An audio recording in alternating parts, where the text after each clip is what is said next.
Hello and welcome to Radio Free Nintendo. It is February 2nd. Could you believe we are in February already? Like, that's absurd. How did we get here? It's wild. And I'm going to start off by saying episode 808 is a significant episode. And because that's just going to start telling you that ahead of time. So that establishes the artistic merit of this episode, headlined by Mr. Guillaume Veillette. Hello, hello. Mr. Greg Leahy. Ahoy, ahoy, everyone. And Mr. John Lindemann. So am I allowed to believe that I'm on the undercard and or maybe I'm the mid-carder and Guillaume is the main eventer? Yeah, there's no undercards in this show. Those are kept off the card. All right, but I don't think I'm going to use correctly. Yeah, you're not in the pre-show. Let's put it that way. All right. I mean, look, I can't get you in the Cinnamon Toast Crunch match. I can't do it. I don't know if I actually introduced myself, which is cool. I am the mysterious fourth person on the show. So You're James Jones. Damn it! Now they know. I can't deny my involvement with this show. There's loads of them. It could be any of them. It's true. You're not wrong. I know 3. I'm only related to 2. No, 1. I'm only related to 1. This podcast, I guess I'm related to myself. I don't know, but regardless, new business. So we're going to do our top 5 games of 2022 today, but we're not going to do them in the first segment because we actually found this year to be remarkably difficult, and some of us, I'm not going to name names, are still in the process of, we'll call it refining their lists to give you the maximum opportunity to hear their lists. I don't know. We're stalling. So we're going to do new business.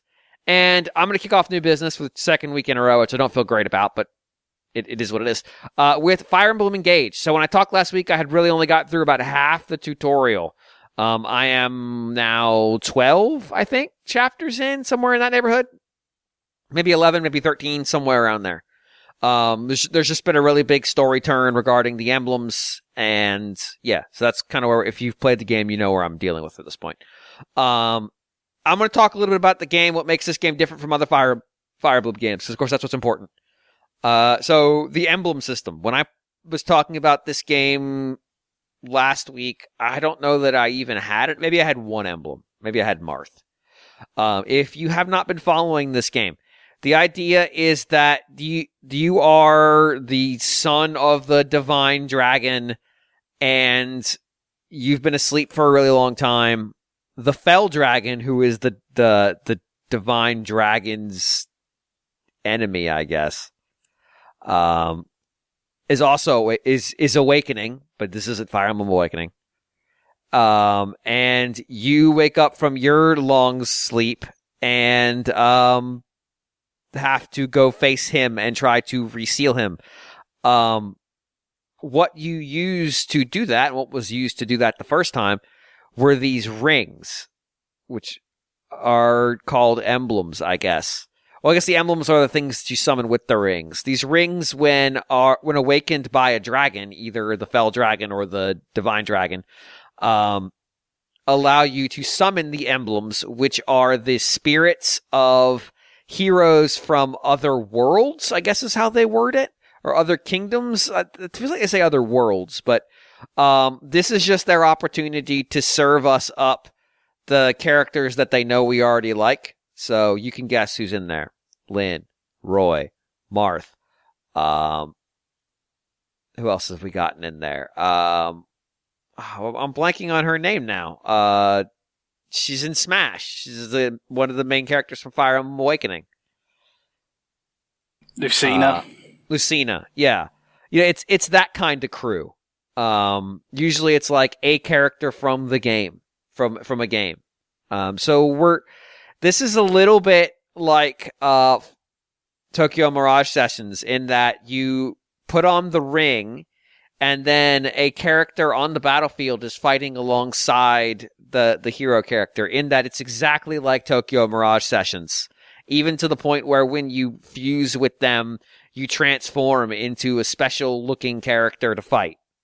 So yeah, they're really retreading some ground here, including with some of the same characters who are apparently oblivious to their time in the Tokyo pop scene, which they really should be making references to it. It'd be a lot funnier. They're kind of trying to put that whole if a tree falls in a forest thing to the test. It's like, if a tree falls in the forest and no one's around to hear it, can you in fact chop that tree down again? Exactly.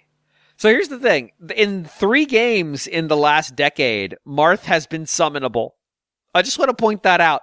Marth's ghost does more work than Marth did. Marth's ghost has a busy schedule. So when you attach them to a character, they gain skills as their relationship levels up. So there are the standard relationship mechanics between the characters, but then the emblem they have tied to them also generates also has a relationship. And as that levels up, you unlock conversations with them and you unlock skills and perks and stuff like that, some of which you can inherit and you can apply them to the character rather than them getting them from having the emblem. And then if you change emblems or if you just remove the emblem, because you have more emblems than you have people, they'll hold the skills or attributes that you've inherited, and you can combine them with other emblems, or you can keep them when they no longer have an emblem on them. So right now, I'm going to be really careful around this.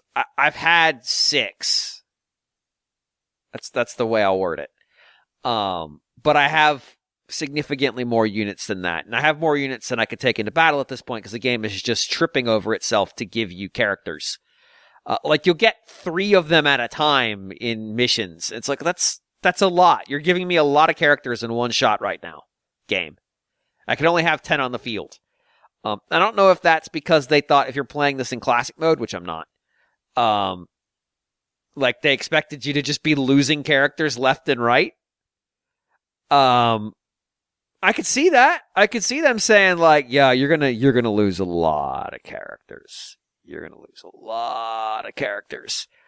So we're just gonna go ahead and change that up. They changed up how the weapon triangle works.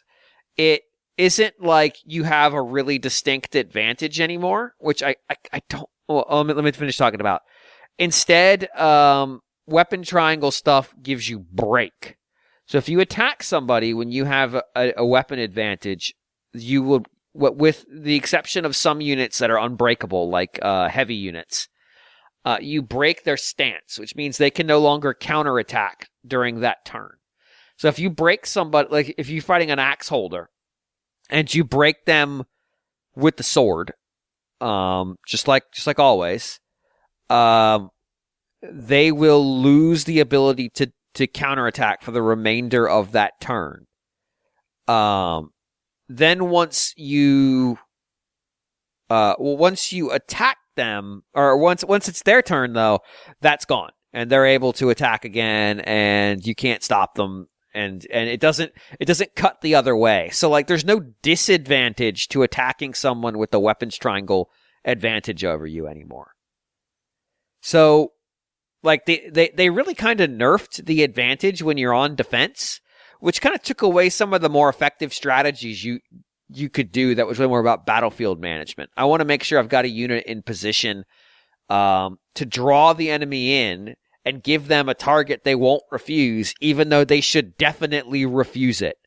You can still do that with armor units, and I've got 2 of them, and a lot of times I can put them in a position where I know the enemies that are just out of range will walk up and hit them and do no damage, and then I can have the rest of the army who is standing just out of reach swarm and eliminate them. And that's still an effective tactic, but when you could do with weapon advantages and really juice that up, it was a big deal. There are a couple other features around how some of the combat mechanics work, but that's the big those are the big pivots, the emblems. And there's a charged meter on the emblems, so when they fully charge, which is just based on turns, you can merge with them, and you get this weird like Super Saiyan version of your character whose hair is all glowy and weird. And you get a bunch of extra skills, and you get extra emblem weapons. These are more powerful weapons that you unlock as you level up your relationship with them. that sometimes have special effects, like they may be horse killers, which is just like anybody who's mounted is going to have an absolutely bad day, or like an armor killer, or something like that. There are regular weapons that fill those roles as well, but these are like special weapons that super fill that role. Let's talk about the world a little bit, because there is a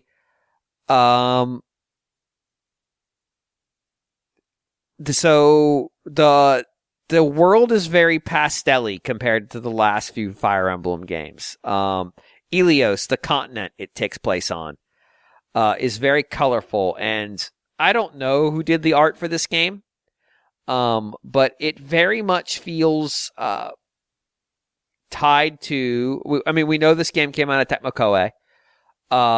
It very much feels like an Atelier game. I thought this was Intelligent Systems more so than than Three Houses. But I thought that this one. I thought they were involved in this one too. Well, they might be involved, but that's the only impression that I've gathered from reading reviews and so forth, is that this was more, kind of on the hands-on from Intelligent Systems than perhaps Three Houses was. But I can't say as I've looked into that you might be right. I will say that the character designs in this game are just busy as shit. They're kind of off-putting. They're so busy. I'll give an example. Saline with a pronunciation mark over the E. There's a lot of characters who have like randomly inserted pronunciation marks for a name that's otherwise normal, and now they've made you inflect the last vowel for reasons known only to God. Her dress...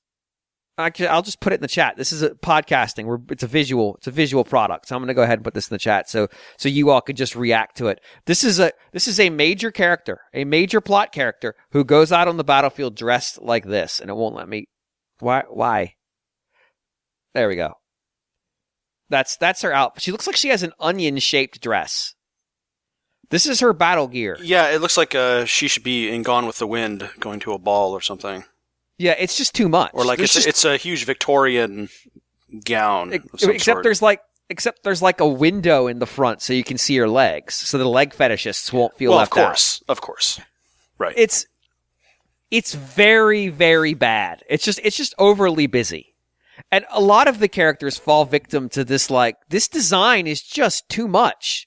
There's just too much going on here. There's a princess you meet where she has what looks like a spider web over her face as a veil. And it's just like a big... Actually, no, it looks like a dream catcher. It looks like she's wearing a dream catcher over her face. It's like the Fire Emblem characters were always like showy. Well, no, they weren't. No, that really started with Awakening. But like these are out of hand. These are legitimately out of hand, and they look stupid a lot of times. The other thing I'll say is that I don't really care for this cast. So when they talked about it, the story's been paired way back from, I would argue, even from Awakening. It feels like the character interactions are a lot less significant. A lot of times when you talk to your emblems, so like you would think, oh, they wrote custom dialogue between character and emblem. They only had to write 3 of them because a lot of the times when you level up, there's no dialogue. Here's a good example. This is, who was it? This is an archer who's a prince who has some confidence issues. Basically, he goes, I don't think I'm good enough. And the response is, no, you're very good at this. I believe in you. End of dialogue. That's it. That was the whole dialogue. It's like, this is fucking terrible. I will say that a lot of the characters, like, they just feel kind of two-dimensional. Like, they have one attribute, that's all they're going to focus on. And in a lot of cases, that attribute is, I like to work out. And so, or,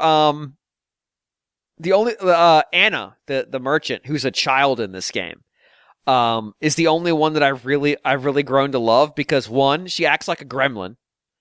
And 2, she's just got like the dumbest get-rich schemes possible. And that's it. That's all her interactions are gremlin get-rich schemes. And I'm like, great, perfect. That's a fun gimmick. She walks up to a character whom everybody just knows is good at making things. Game never tells you that. It's just, so I hear you're good at making things. Great. We're going to make lots of money together. It just assumes, we're going to have this big business. Well, what am I making? Oh, don't worry about it. It's like, okay, sure, whatever. Fuck it. Everybody talks about tea all the time. They're either drinking, I would say half of the character interactions are just them talking about tea. The literal apocalypse is happening, and literally half of the character interactions revolve around tea. Either they're drinking tea, or they want to talk about where to get the best tea, or they're talking about a place that they went to that had good tea, or they're talking about what makes tea good, or they're talking about how best to prepare tea, or how to use tea to work out. I'm not joking. So much of this game takes place where they're just drinking hot caffeinated drinks. It's like the goddamn Gilmore Girls.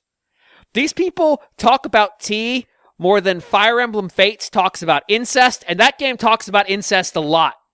That's what we're dealing with. It's distressing how much they talk about tea. I am more of a coffee man, but of the two, I'd rather talk about tea. I guess. There's a little bit more to say, I think, yeah. But I'm not kidding. I would say at least 25 of the character-to-character supports I've seen are about tea. It's fucking insane. I feel like I'm losing my mind when it's like, oh, hey, we're having tea. I'm like, no! Fuckers, drink something else! People must be pissing all the time on this goddamn continent. Jesus! So if Karen were here, she could attest to this, but sometimes I get fixated on the thing and I just keep talking about it for a week or two. And I guess game writers also get that, I suppose. Yeah. How much do you want to bet that the writer for this game was just going through a tea phase and everyone was just like, okay, I don't want to hear about tea anymore, but I guess we have to do this. Insufferably into tea. Yeah. I want somebody to get the script, export the script of the game from the actual game files and just Control F count how many times the word tea shows up. I guarantee you it's over 1,000. It's like, what? Why are we talking about fucking tea again? Jesus fucking Christ, why are we talking about tea again? Are you kidding me? Another thing the game has is you can adopt animals that you just find. So after a battle ends, you can walk around the battlefield and talk to your party who have nothing of value to say because they almost never have anything of value to say because the writing of this game is only singularly concerned with talking about goddamn tea. So that it'll be like, wow, I did a good job in that battle, huh? And that's the dialogue. That's what you get. It's like, great, thanks. But then there'll just be animals lying around the battlefield. It might be like a goat. And you can walk up and the game zooms in on the goat.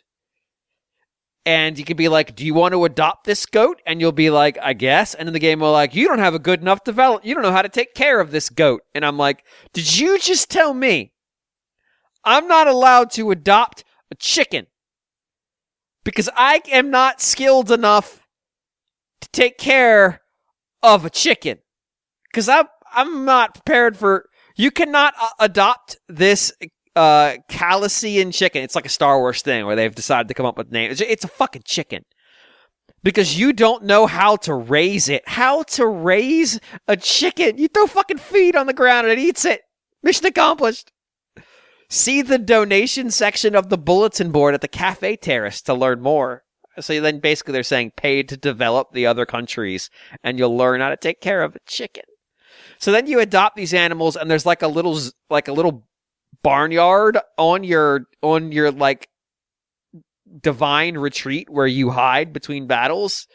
And you could just pull 5 of the creatures out of your barn and have them in the field. And then whichever ones you have, they drop items. So my dog drops steel ingots every battle. Why does my dog have steel ingots? Why does he have a limitless supply of steel? I don't have enough steel because I can't make any weapons because the game only wants to sell you iron weapons. If you want steel weapons, you better go make them yourself. But my dog is apparently an expert at just finding steel.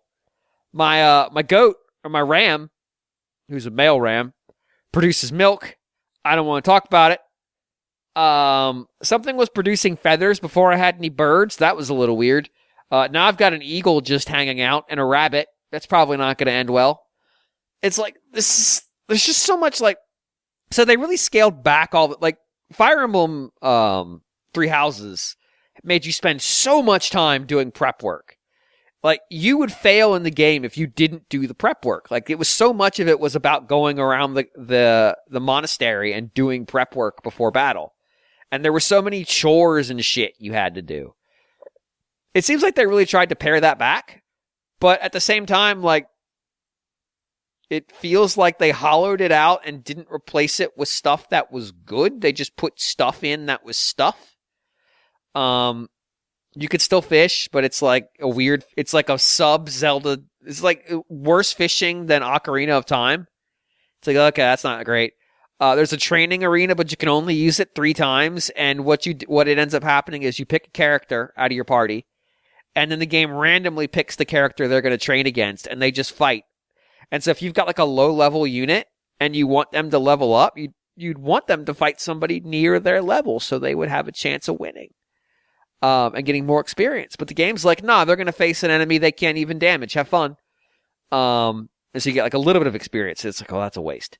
There's an arena mode that's online where like you can swap courses, like stages you build to like fight other people. Or you can do these relay battles where you only get 2 turns and it passes from person to person to person. So basically like, you take over where the last person left off. Right now, that doesn't work online, so like you just can't do it. It's just a feature that doesn't work, but it's okay. They'll get to it eventually.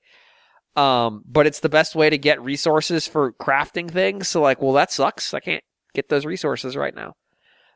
Yeah, I'll be honest. The battles are a little bit more involved than Three Houses stuff, but like it doesn't feel that much more involved than say like Fire Emblem Echoes, Shadows of Valentia, because there's some absolute bullshit in that game. But it's not that involved. Like, I just had a mission where they deliberately debuffed my entire party, and they wanted me to run. It was one of those, like, get to the exit missions. And I just stood my ground and fought, and did okay until they basically, like, okay, asshole, we're not going to let you just stand there. And put an enemy that was like level 30 on the field. And they're like, he's just going to come wipe you out. So you should probably leave. Yeah, I don't know. I'm just not feeling this one. Like, I don't have a connection with the plot. I think the main character kind of sucks. He's like, so he doesn't have any memory. And he's always like, gee, gosh, I guess we should go do that now. And then occasionally he'll be brave because the plot, like he's basically like, shonen anime protag, but boring. Like, he doesn't have the weird character quirks. He needs character quirks. He doesn't have any. He's such a, or she is such a tabula rasa in that respect. It's just like, we're going to go do this because that's what we need to do. It's like, okay. Can you have any flaws at all? Can you be like, think about Chrom, who's not the main character, but think about Chrom. Chrom has flaws. He's kind of a dumb fight idiot. And like, that's fine. That was good. We like that. And of course, you weren't the main character. Like, Fates is the game where your avatar became the main character. Because in previous games, you were the tactician who was off screen. Like, they would just talk to you. You weren't even a character. In Awakening, they made you a playable character. But Awakening, it's not Corrin's game until the last 5 missions. And then in Fates, as like I said, everybody in that game talks about incest, and you're the target. This game, everybody talks about tea and how wonderful it is and how it's going to save everything. I don't know. I'm not feeling it. Like, it's fine. I mean, it's good. It's good. I mean, I'll give it that, but I like Three Houses more. I felt like it built a world that was more engaging and more interesting, and I was more caught on the story. I liked Awakening a lot more. I think Awakening is phenomenal. I still think it's phenomenal. Fates, I think I liked early Fates more than this. I think Fates got weird as it went on, as the previous topic goes, and it got to the point where it was really out of hand, where I'm just like, I really can't deal with how much everybody is just fawning over our main character here. I don't know. Like I said, all these characters feel so flat that it's a little bit disappointing. Like, I don't feel like I get anything out of them. Like, their interactions between one another don't feel particularly inspired. There's not that, like, the last 3 Fire Emblem games, there was a fun part of just seeing how, like, you put these 2 characters together and see what kind of dumb shenanigans that the writers came up for them. And there's none of that here. There's no S ranks either, so, like, there's none of that. But it doesn't feel like these characters really evolve that much. You get a couple characters where they interact, and it's like you have this thief character, and she has some good interactions with people that evolve over the 3 support conversations you have, but it's not a ton. I don't know. I'm ambivalent, I think, right now on this game. Like, I might end up liking it a good amount. I might end up just coming off with it being okay. That's kind of the worst for me, though, when you're ambivalent towards a game. I mean, like, it's got components I like. It's not, I'm having fun playing it, but I just don't care about the stakes at all. Does that make sense? Yeah. And I know some of the reviewers pointed this out, but a lot of the reviewers are like, yeah, great. I love the gameplay.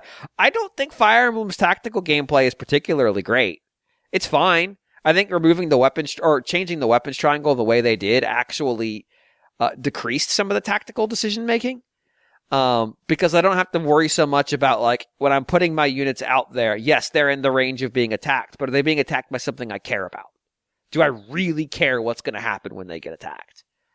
And I felt that I've been able to mitigate the flow of enemies pretty effectively and just sort of fight a series of small fights per battle rather than, like, having to deal with getting stormed. I don't know. I'm not feeling like there were reviews that talked about how much they thought the battles were more difficult. I'm not feeling that right now. Like, that's not the feeling I'm walking away from this with so far. Like I said, I'm only through, like 12 chapters. It could suddenly make a pivot into being crazy. But the game's not throwing things at me I can't immediately sort of analyze how I'm going to get around them. So, I don't know. It's, like I said, I don't think this game is in any danger of falling, if I was giving it a number, into falling past the 7 zone. But, like, considering where I was on 3 Houses and Awakening, like, that's kind of and Shadows of Valentia, that's kind of a bummer. No, you can note Fate's conspicuous absence from this conversation. So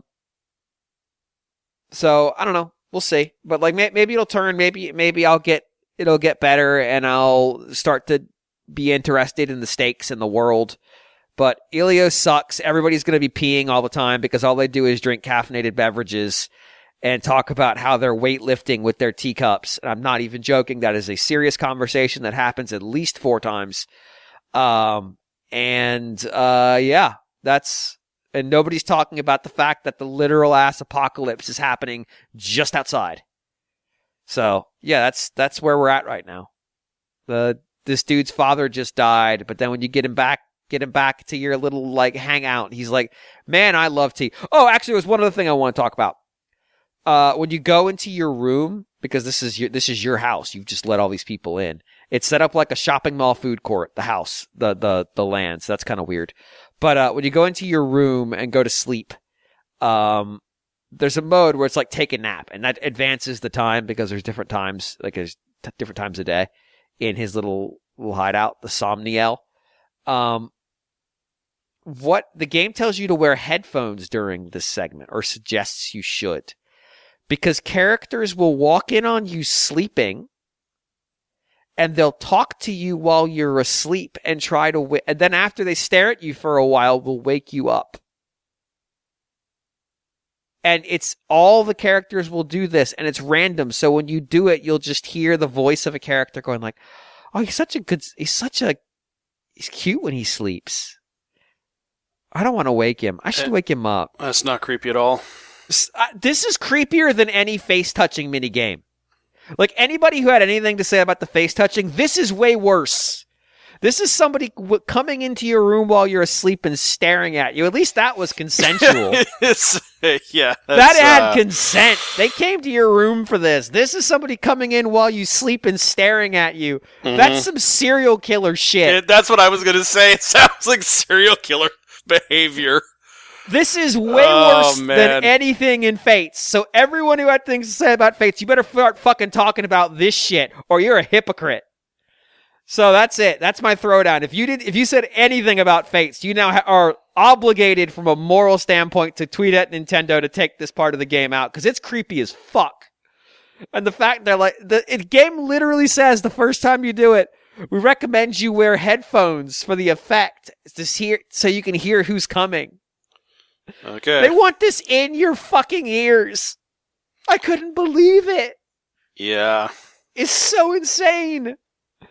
So yeah, it's a bunch of fucking tea addicts who creep on you while you're sleeping and are completely oblivious to the world going on around them and are fueled by doing curls with their teacup and somehow not pissing themselves all the time.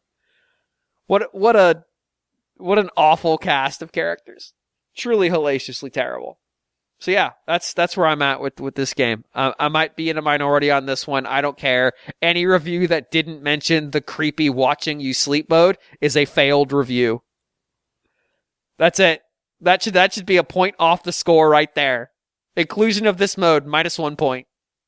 Right away. I don't care if your site doesn't do point scores. You should say, if we had points, I would have deducted a point for this. What a weird fucking... There's already a YouTube supercut out there, I bet, of people just like, here's everyone staring at you while you sleep. So fucking dumb. All right, I'm gonna move on. John, you've got a new game? Yeah, yeah, sure. It's new. It's a very, very, very deep remake. Yes. So this is the Dead Space remake. I'm playing it on Xbox Series X. And it's kind of the best of times, the worst of times, I would say. The good and the bad, the yin and the yang, if you will. So I'll do the good part first. So for those of you, actually, let me just step back a moment and say, you've been on a podcast a long time. When a game is released in 2008 and you talk about it on a podcast, 15 years go by and you then talk about the remake of that game on the same podcast. Just think about that. Let that sink in. I realized that a couple days ago. Yeah, if it's a Sony podcast, though, it might not have to be such a long-lived podcast. This is true. It's true. This is true. It could be 2 years. Yeah, exactly. It could be 2 years. But yeah, so that sunk in, and that was a hilarious realization. But yeah, so we'll start with the good stuff first. Okay, so Dead Space, for those that don't know and have never played it, it's a survival horror game, set in space, of course. And the plot is you reply to an SOS call from a spaceship, like a mining ship that is in orbit above a mining colony on this planet in the deepest reaches of space. So you get there and you have a bumpy landing, to say the least, actually getting on board. You get on board and you realize that everybody, the entire crew, have been turned into monsters. Deadly monsters, which you later find out are called necromorphs. And of course, from that point on, you are not only trying to get off the ship, but you're also kind of sucked into this sort of plot where you're sort of finding out what caused all of these people to get turned into these monsters, and you sort of unravel clues and stuff like that. So, and it plays kind of Resident Evil-like in the sense that your character, who is Isaac Clarke, he is kind of slow and tanky a little bit.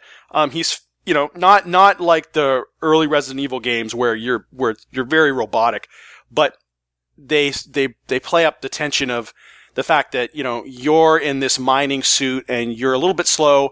Monsters are typically faster than you, so a lot of the gameplay is, and the camera is over the character's right shoulder, so you have a pretty good view of the action, but at the same time, you can't really see a whole lot behind you or to the sides. So, they kind of use that a little bit to scare you, monsters popping up behind you and stuff. But it's similar to Resident Evil in the fact that you become quite adept at dealing with multiple monsters, knowing the monsters are faster than you, sidestepping around monsters, and kind of getting the idea of, when to let monsters commit to attacking you and then moving out of the way and kind of getting around them and maybe sprinting away and turning around, stuff like that. So that's sort of what the gameplay is like. There's other parts of the gameplay that as you move around the ship, there's some parts that have zero gravity, so you can float around and you have a little boost on your back and you can kind of fly around.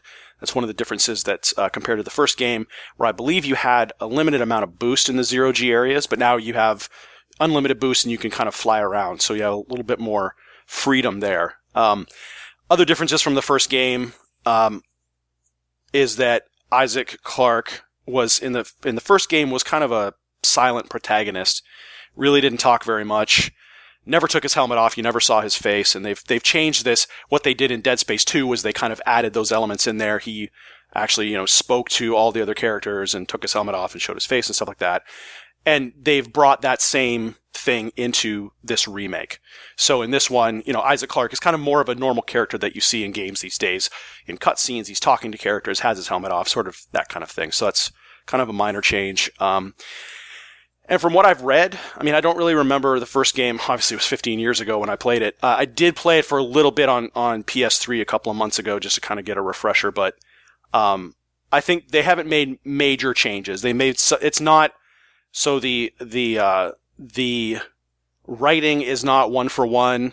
They've updated the dialogue a bit. For one thing, from what I recall, there's a whole lot more F-bombs dropped in this one than there was in the original game, I can tell you that.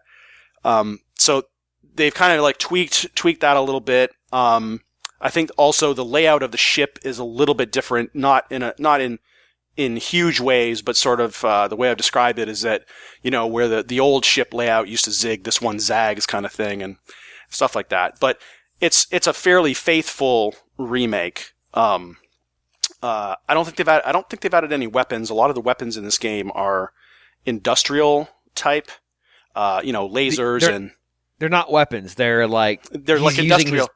They're tools. Yeah, they're industrial tools that have been repurposed. So there's a lot of kind of laser cutting types. There's the Ripper, which is basically a saw blade that spins in the air in front of you, and also each gun each weapon has a secondary attack mode. So, for example, the Ripper, where you have the saw blade spinning in front of you, you can either keep that saw blade spinning out in front of you to deal with enemies at close range, or you can also fire it and watch it ricochet around the environment and hit multiple enemies. And then there's other guns like the Force gun, where you can almost use it as kind of a gravity shotgun to kill enemies and blow them away or blow them apart up close. Or you also have kind of a gravity vortex that you can spawn on the ground. So sometimes you'll fight smaller enemies that scurry around on the ground in packs. And so they're hard to avoid because they'll just overwhelm you. You throw a gravity vortex on the ground and it'll suck them in, sort of thing. So there's a good variety, not too many weapons. I find the problem with a lot of games is where they almost give you weapons just to say, look at all the weapons you can use, but then you only wind up using 3 of the 10 that they give you in the game because the 3 of them are just so all-purpose that you don't need any other ones unless you have to do something very specific.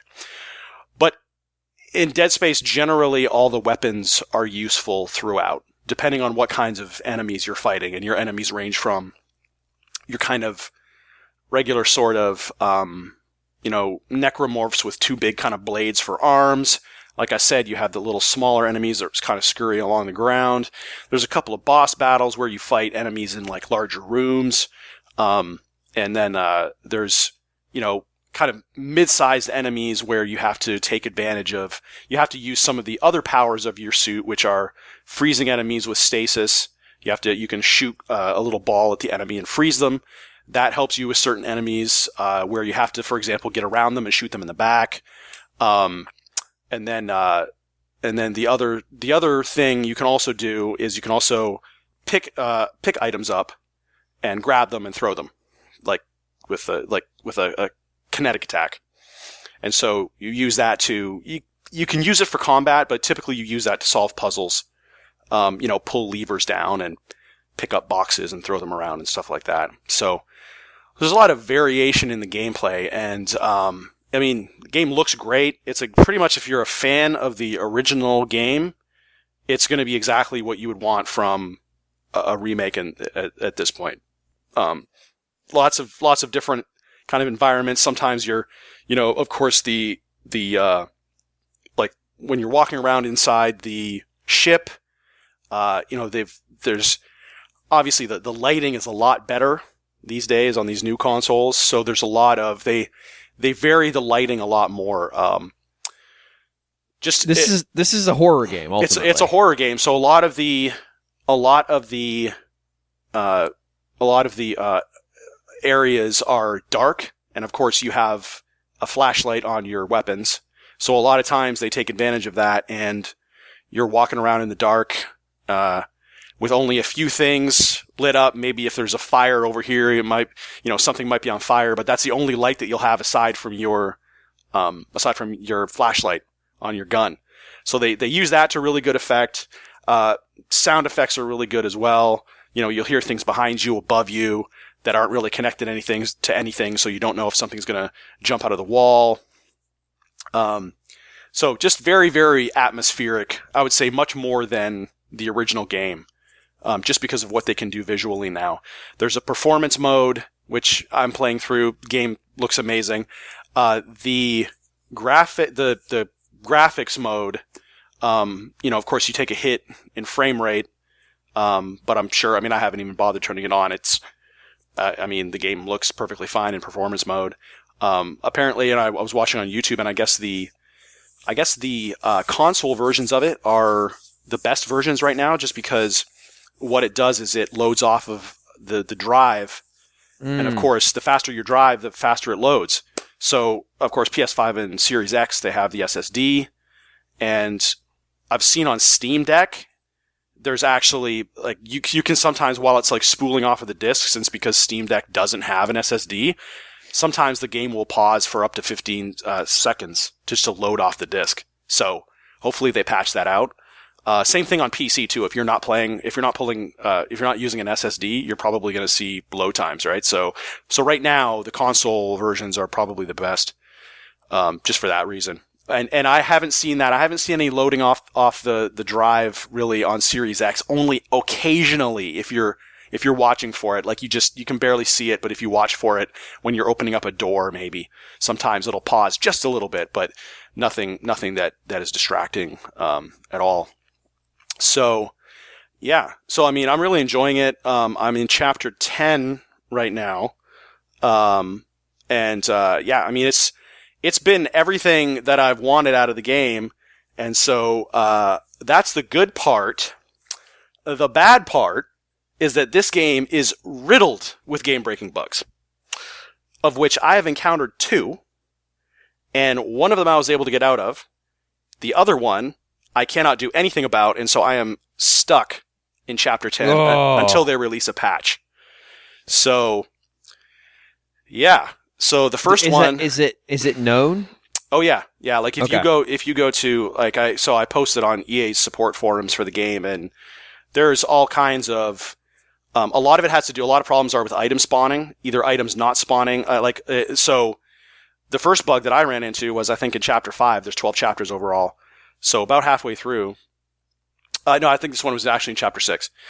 And one of the new things that they've added to this game is side missions. Side missions did not exist in the first game. Side missions are problematic, and I discovered that by in this one area you have to bring an item to a console and insert the item, and then you see on the screen, in process, and then eventually on the screen it says process complete, and you hear the audio cue like process complete or whatever. But what was happening was I walk into the room and I, press A on the console to put the item in, and it says processing.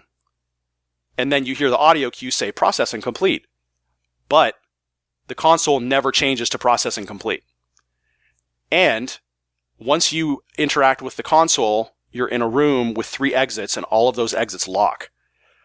So the console doesn't finish, so therefore the quest criteria of the campaign doesn't trigger, and you're stuck in a room where you're locked in, so you can't even go anywhere. So that was game-breaking bug number 1. Thankfully, if I would have had only a single save file, I would have been totally screwed.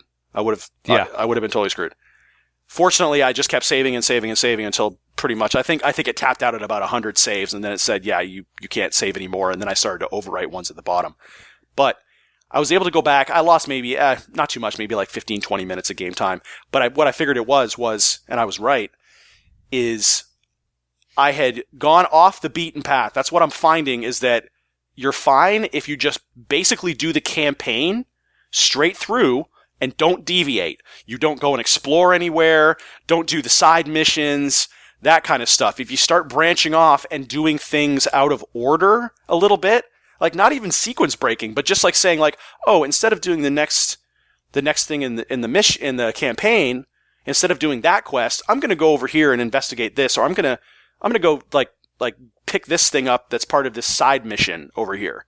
And the side missions are really just there to kind of flesh out the lore and just kind of like give a little bit more background on kind of what's going on. They're completely adjacent to the plot, the main plot. And I figured that I was like, okay, well, I did this. I broke off the campaign path a little while ago to go and just do this side mission. I bet you that if I go back and roll it back to before me doing that side mission and I just went ahead and did the next thing in the campaign, everything would work fine. Sure enough, I did that. Worked just fine. But this one, and so that one to me, okay, it's a bit glitchy. You know, I can almost forgive it, right? I don't know why it happened. I would have expected QA testing to catch that, but sure.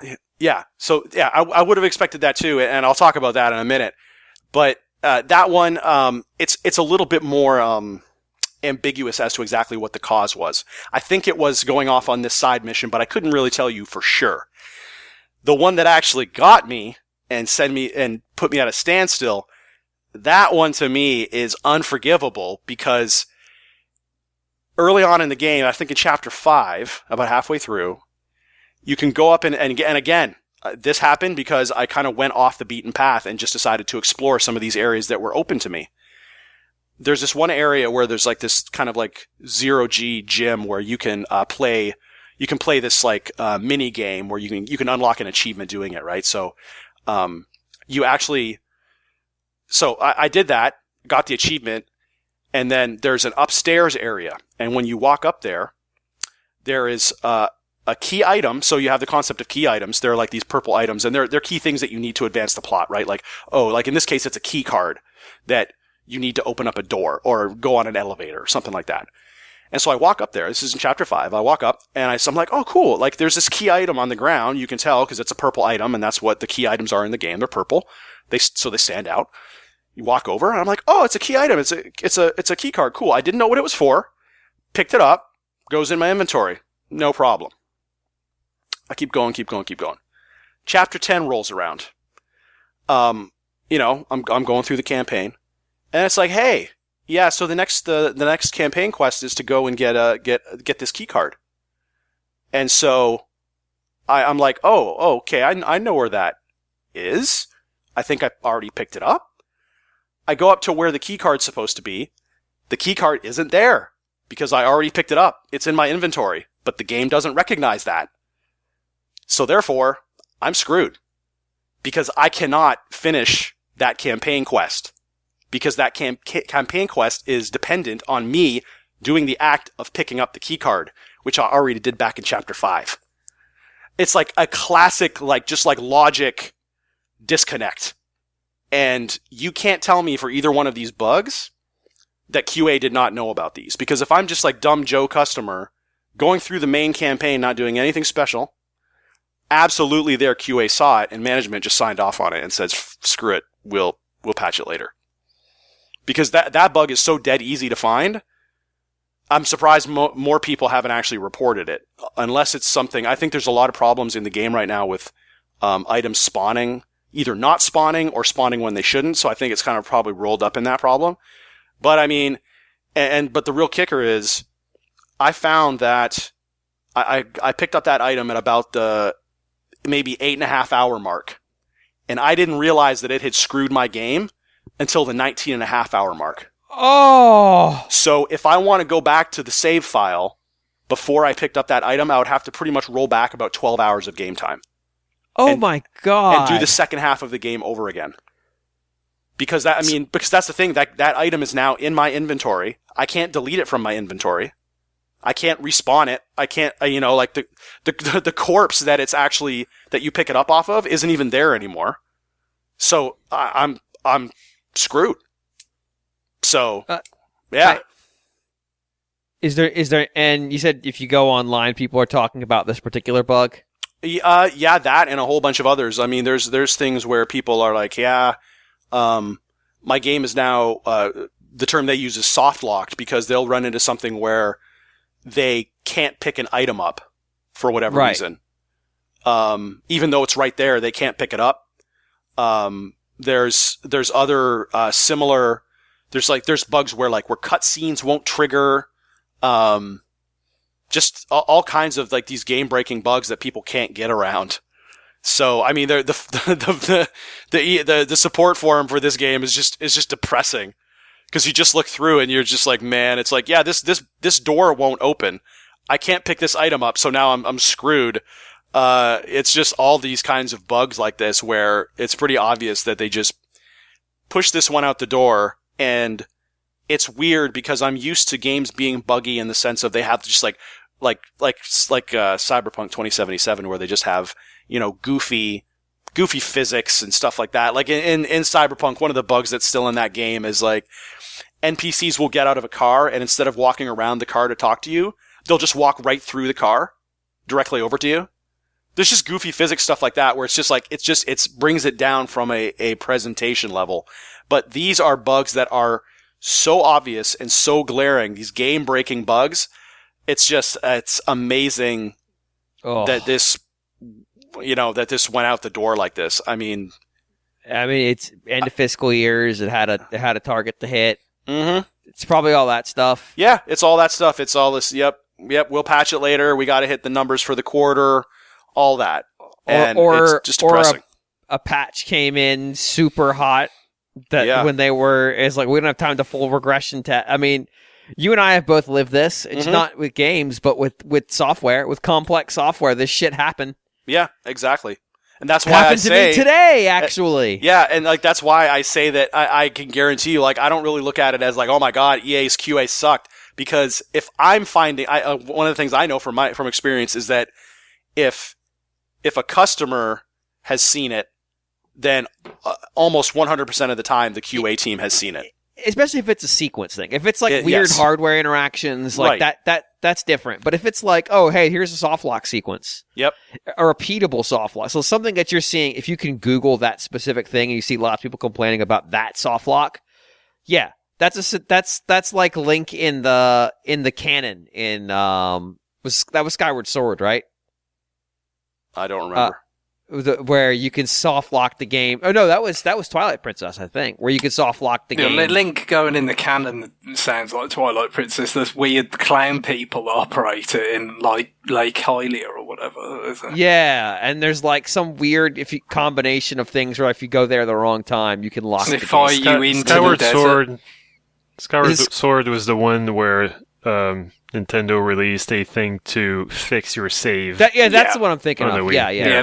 They did because I don't know when there were bugs in Twilight Princess, but obviously, by Skyward Sword, they didn't really have. It was the entire Wii generation kind of came and went, and they didn't really have patches, but that was the best fix that they could have. I think a WiiWare app. There was something similar with Other M as well, I want to say. Yeah, I think so. There was a problem where they had to do something that could just fix your save file. But yeah, that's as much as we had in those days. For the most part, it's just they had to make sure you didn't have the really nasty stuff in there, because otherwise you were going to have to just do it on another pressing of the disc. Yeah. Right. Yeah. Well, what's disappointing? What's most disappointing to me about this is that, I've seen, I've never encountered, this is the first time I've ever encountered a game-breaking bug like this, let alone twice in the same playthrough of a game. But it's just with something I've read about stuff like this in, say, Skyrim, right? But Skyrim, to me, I can almost forgive that to a degree, because there's so much going on in those games. Those worlds are so big, and there's so many different variables that you can... Skyrim wants to be broken. It's exactly. There's just, I can see how that would happen. But this is a very self-contained game world. A very small amount of missions. Like, the scope of this game is so finite that I just can't believe that they let some of these bugs go out the door. Because they are so, I mean, I'm not even doing, I mean, I'm just playing through the game on medium. I'm just, Right. You know, I'm not doing anything out of the ordinary at all, and I just stumbled across 2 of these bugs. And so the bigger one you hit was literally you picked up an item when the game didn't expect you to, right? Yeah, but the game allowed me to.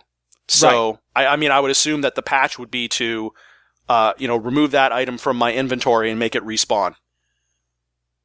When it should, because or recognize that you already have it. Yeah, exactly. I'm just thinking like what would be probably less work would probably be to just remove it from my inventory and have it respawn at that point.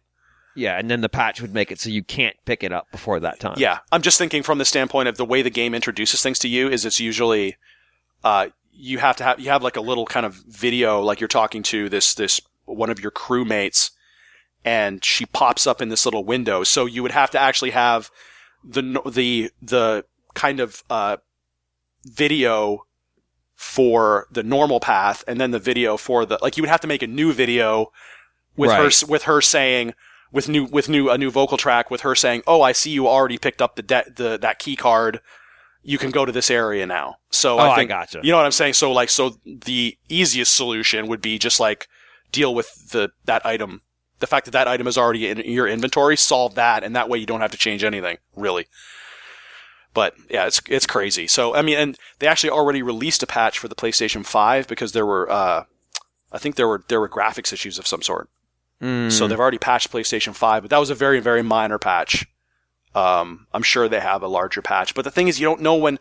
It's like with me, it's like I don't want to go back in and play again and basically play half of the game over again. But I don't know when a patch is coming out. It could be weeks. So, right. I don't know.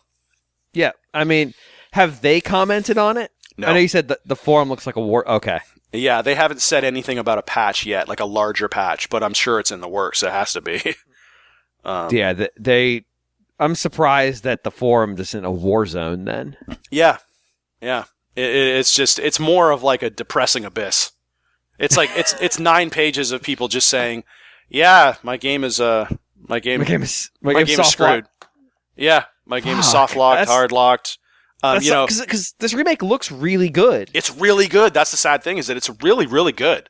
So I mean, you could play through this game and never encounter these issues, and you would say, "Oh my God, this is Game of the Year contender. This is one of the best games I've ever played."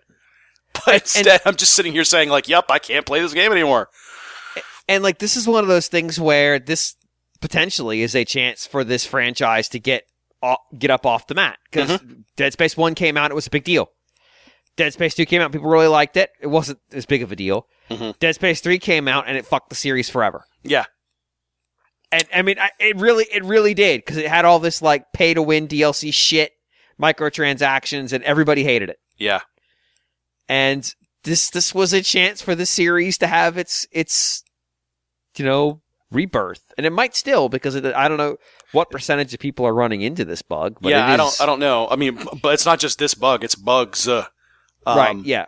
But I mean, this game is sold really well. I think it was number 1 in the NPDs. Yeah, it's sold really well. Yeah. So it's all over Twitch. Yeah.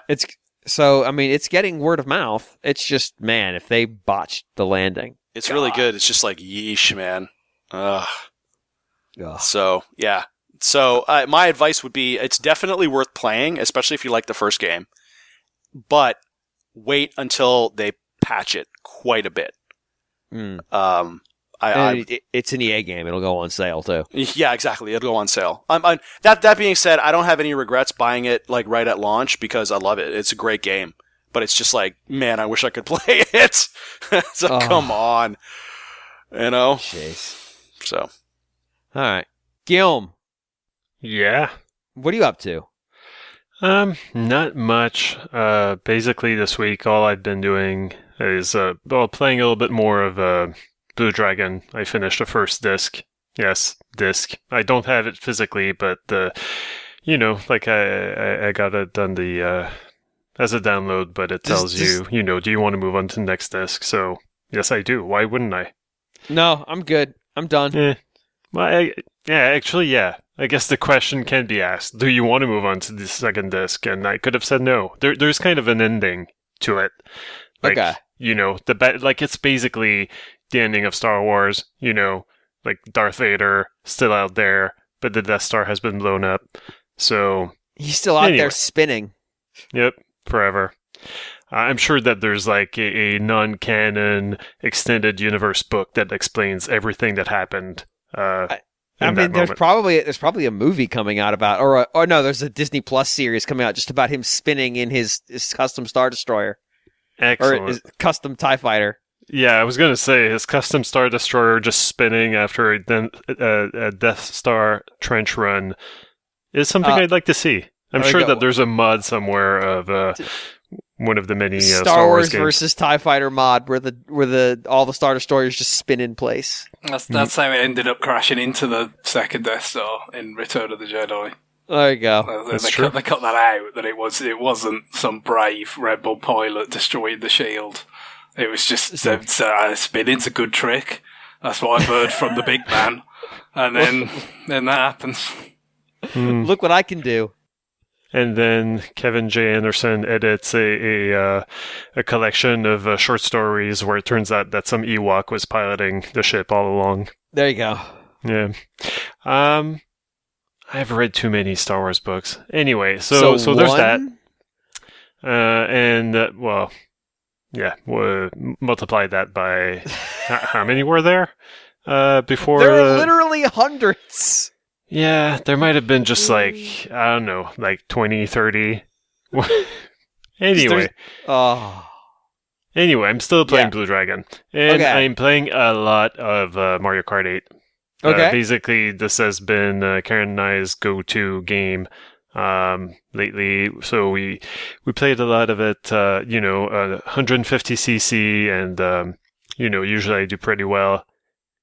Karen does a little bit less well, finds it a little bit frustrating, but, getting better and better, and felt finally confident enough to take her skills online. So unfortunately, there's no way to both be playing online at the same time and have competition that is, at both our levels. So it's a little bit weird, like I'm usually, if I'm picking Wario and I pick the best kart that I can, it's not really a contest. I'm going to be dominating unless there's someone like cheating or someone else doing the same shit I'm doing, which is kind of piggybacking off, some other person who has a lower score and, kind of, like not facing the level of competition that they should. But yeah, usually like I'm just, at the front, no one's really bothering me. But so what I've been doing is kind of purposefully nerfing myself by picking karts that are not so good, that are more like, jack of all trades, not really like at good top speed.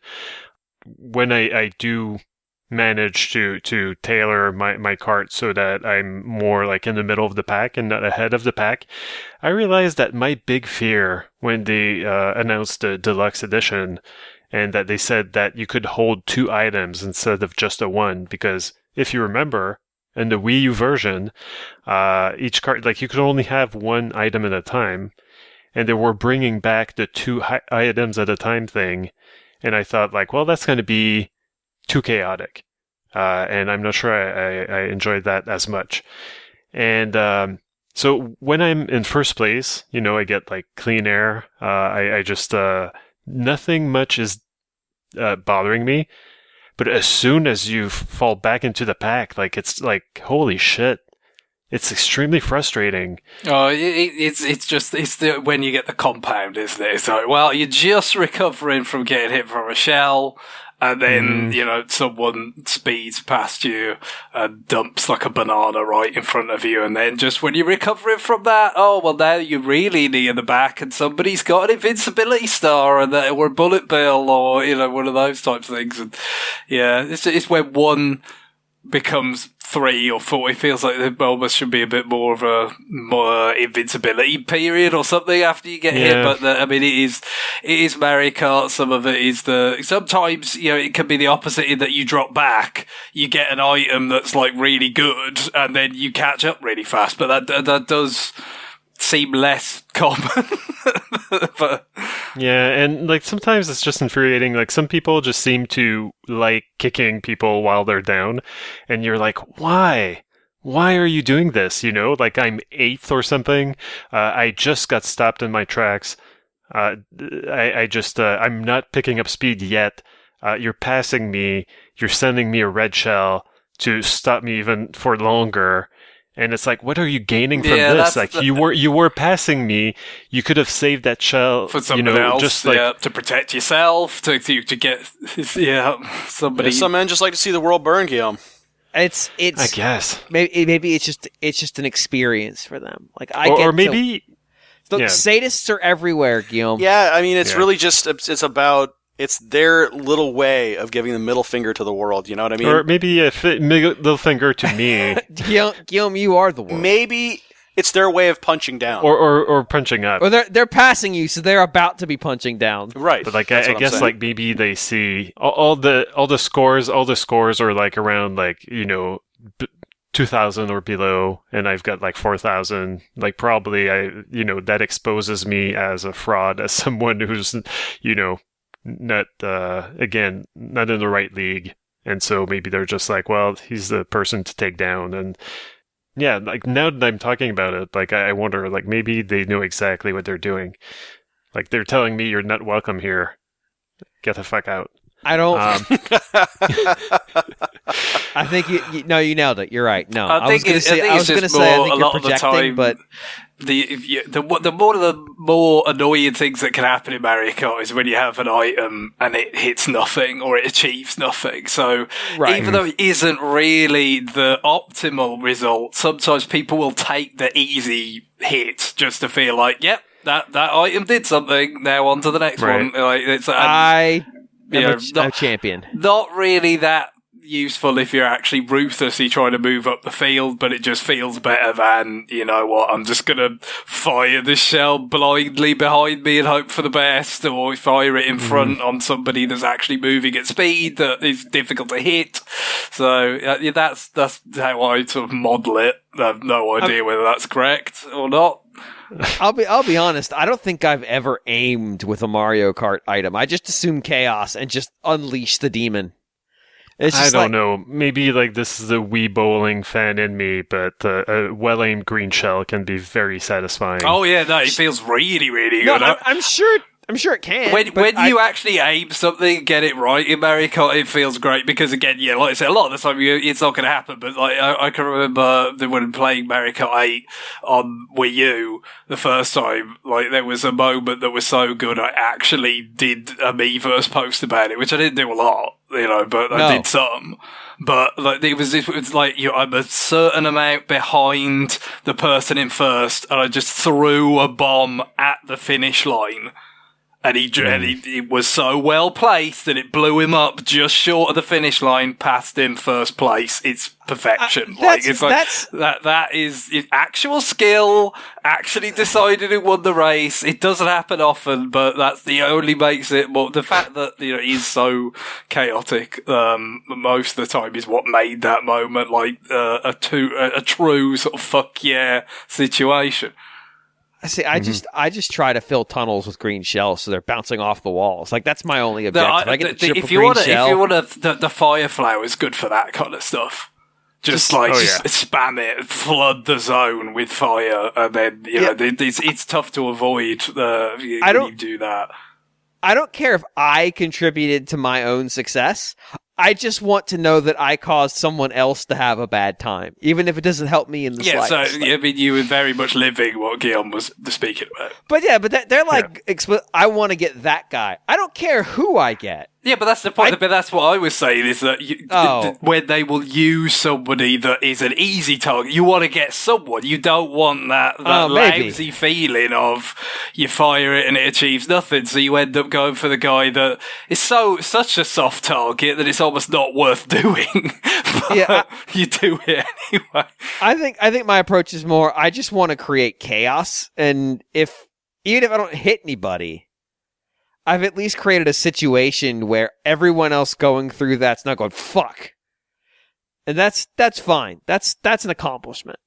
Yeah, it's unfortunately, like the green shells don't bounce as much as they used to. No. Like one of the things I did was go back to Mario Kart 64 after playing Mario Kart 8 Deluxe last night, and I didn't, I didn't own an N64 growing up, so I didn't play it that much, but it was like a shock to be reminded of what it was like, how weird the power sliding is when you're used to the new way to do it, and also like the green shells, they just kept bouncing forever. They were so much more annoying, and they seem to keep more of them in play at all times. So not such a problem when you're in like on the beach or something, but in the closed the closed circuits and stuff like that, it's really annoying. But like just revisiting the actual like N64 levels again kind of gave me a new appreciation for the work that Nintendo has done in Mario Kart Deluxe. They really reworked those tracks, and it's a fantastic game. Like, I'm glad that I'm finally playing it, Like, I avoided buying Deluxe this whole time because it didn't have what I wanted from it, which was new tracks. And now, new tracks. And, so basically, like, the Mario Kart 8 Deluxe is new to me because I only picked it up in the last year. I was thinking about squeezing that into like my number 5 or something later when we do our top 5s. We got the booster course, so the pass or whatever they refer to it. Like I found justification for it. Yeah, but then I can find actually 5 actual new games to talk about. So, but yeah, it's a strong game. It's fun to be reminded of just how fun this game was and is. Cool. Greg, I know we talked about doing new business, but I think we're just going to go ahead and roll to our top 5 segment. We'll pick up with you next week. Is that good? That's fine by me. All right. Well, we're going to take a break, and when we come back, we are going to do our top 5 games of a year. I have a suspicion that some of my colleagues might not be holding to the rules as tightly as I tend to, so I'm going to give us wiggle room. Stay tuned. I do what I want. Let me say that first and foremost. We all know that, John. We're all very aware. This isn't news. Fair enough.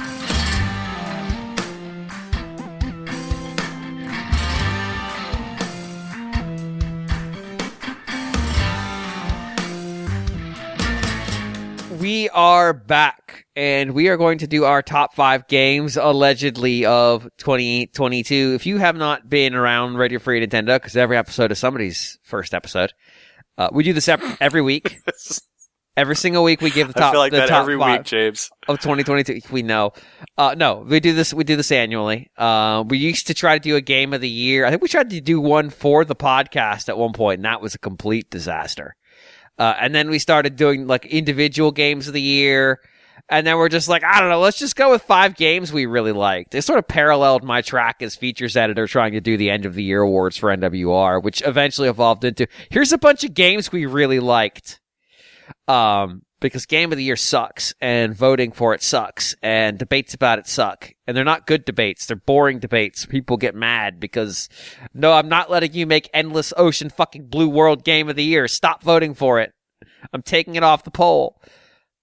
That's the shit you put up with. So this is the approach where these are all our personal lists. We just go around 5 to 1, and we just go with our top 5 games that we played, games of last year that we played that we liked. I don't know. I'm making this way more complicated than it needs to be. We're going to each name 5 games that came out last year in the order that we liked them. It's a subjective list. Mine personally will be the the 5 games that he's just going to say Monster Hunter in 5 different languages. It really is pretty much Monster Hunter in all 5 slots, but mine will be the 5 games that I played on Nintendo platforms. I will say that. Oh, Jesus. I would actually be really impressed if you managed to just name Monster Hunter 5 times. That would be really impressive, but we're going to go ahead and get started. We're just going to go in new business order, I think. But I'll start with Greg then, because he actually didn't get to run a new business segment. Sure, yep. So my number 5 is, it's a funny one to place, whether it'd get on the list at all, because it was played very early in 2022. So that kind of makes it harder in some ways to kind of compare with some of the stuff that came later. Also, and I said this when I spoke about it at the time, it's like I didn't envy people who had to review this game because there's kind of elements in it that are, very enjoyable, and then there's elements of it that are, clearly kind of lacking or kind of shoddy. So it's like really melding it all together into some kind of rating, ranking, whatever, that you're kind of happy with is tough. But in the end, I looked at it and thought, well, I really think I enjoyed it a lot and too much not to be on the list. But, in the end, I've gone for it at number 5, and that is Pokemon Legends Arceus. It's just, for all its sort of weirdness, some of the technical stuff and the kind of visual, I don't know why you'd really describe it, very sort of spare visually, isn't it? You know what I mean? In terms of like artistic flourish, it doesn't really have a lot of it.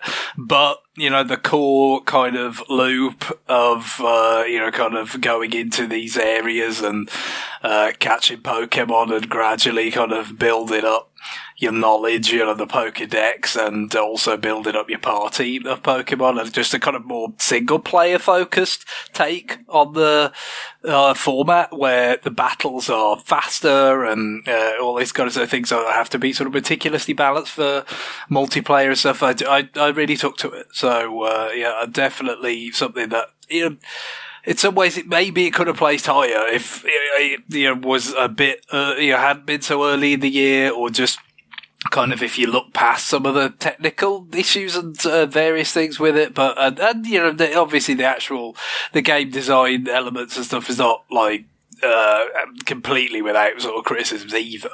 But I think ultimately, not that there's huge gaps, I would say, between any of the games, along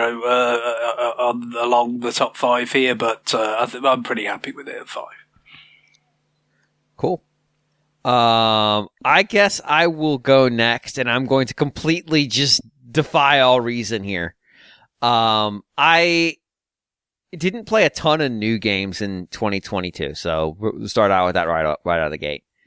So the number 5 slot was kind of a weird place for me anyway. But I like to hold to the rule of like, this is a 2022 game that I played, and this is my feelings on it. It's not that there weren't like 5 or 6 choices that could have gone here, but I went with a game I actually reviewed that's also not really a game. This was the Fault STP Lightcraft with the VTE at the end, because fuck you, language. This was the visual novel I gave a 6 to, which makes you wonder, like, how the fuck can you say this was the 5th? Well, and so here's my reasoning. I'm basing this one entirely on how much I thought about it after I finished. So, the other games that are within the letter of the law, and I've always been pretty strident about trying to follow it, were games I got through, like Here Comes Nico. Here Comes Nico's fine, it's cute, whatever, but then I was done with it. And, like, it was over, and I was gone, and I didn't think about Here Comes Nico again until I went through my list of games I played this year. Like, that's it. Like, once I finished that game, it like ceased to exist in my brain, and it was out. And that's kind of how a lot of the games I went through this year. Like, Switch Sports. I played it with it for like 3 hours, and then I forgot I owned it for a while, which is really messed up in a particular way. My issues with Fault STP Lightcraft are largely in the space of when it started telling a story, it did a good job. And then it just stopped and jumped ahead and called it a day. Which I wasn't mad that the storytelling was bad. When it was telling the story, it seemed to be kind of trying to go somewhere, even though our main character kind of sucks. But he sucks for a storytelling reason, where it's like he needed to mature to achieve his objective. But the story just decided to skip that part and literally did a time skip to after he's gone through all the sacrifice and he's achieved his objective. It's like, this is fucked up and really bad storytelling. But the world building it did made me really interested in the visual novel series that this is a prequel to. I haven't picked any of them up yet, but I've been watching them when they came on sale and almost went for it because the world they built seemed interesting. It's just this character kind of sucks and he has a redemption, but they decided just not to put it on screen, and that's weird. And I don't understand it. And so I spent a bunch of time thinking about that and how you get there and how an editor doesn't go, hey, this time skip, don't do that. Maybe take out some of this B-plot you threw in to make space for it. Just a thought. So yeah, this game dominated more time in my brain than it should have, just because I was confused and was trying to process why it was making me confused. So it gets in for that. What a weird spot to go in, but just the relative lack of games that caught my attention in 2022 on Switch and the lack of time to play a bunch of new stuff and a bunch of old stuff I went through. Here we are. John, what is your number 5? My number 5 is a game where I definitely had my beefs with it. Monster Hunter Rise. No, it's not actually. Actually, okay. I have a fairly credible list. Not entirely credible, but fairly credible. And so number 5, yeah, it's a game where, you know, I can't say I loved it, but I mean, it's definitely, and I enjoyed it. It has some clever puzzles, and it's enjoyable as a co-op game, and that is It Takes Two. I can't say I loved the constant banter of the characters, nor the subject matter, which is, of course, dealing with a divorcing couple and the way that they somehow think that their antics are going to get their daughter to be happy again. It's sort of this weird, kind of very depressing. It's like they're trying to make light of something that's actually very depressing, and it just doesn't really come across well. But I think that the actual gameplay is fairly enjoyable as a co-op game. A lot of kind of good puzzles, interactive stuff, nothing too over the top or confusing. But you know, they slowly layer on different types of things that you can do. You know, and it's all household sort of themed. So, you know, you're going through a barn and then you're going through kind of a garage or whatever. And so all of those objects, of course, you're shrunk down, and all those objects, that are normally very small to, you know, a normal sized human all of a sudden are very huge, and you kind of see them in a different light. So I think it's definitely, if for a co-op game, it's one of the more enjoyable. I mean, of course, I'm more of a Diablo 3 kind of guy, but for something of its type, I thought it was pretty good. That was pretty good. Definitely one of the better games I've played, I would say. But it's just, man, the banter. It's just that the characters I could not stand. I would have liked it a lot more if the characters were not just completely obnoxious. The mother and the father, just totally obnoxious. Pretty much everybody says this. Yeah.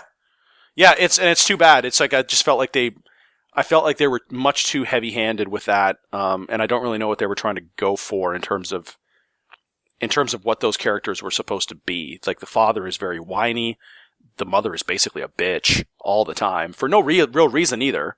And I mean, I understand that they're kind of trying to play up the disagreements that this couple has, but it doesn't make you like either one of them either. I think it's sort of trying to highlight both of their flaws, but instead I feel like you're just constantly seeing the worst version of them.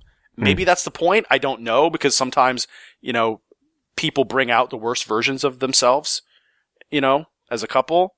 Yeah. But that's cool.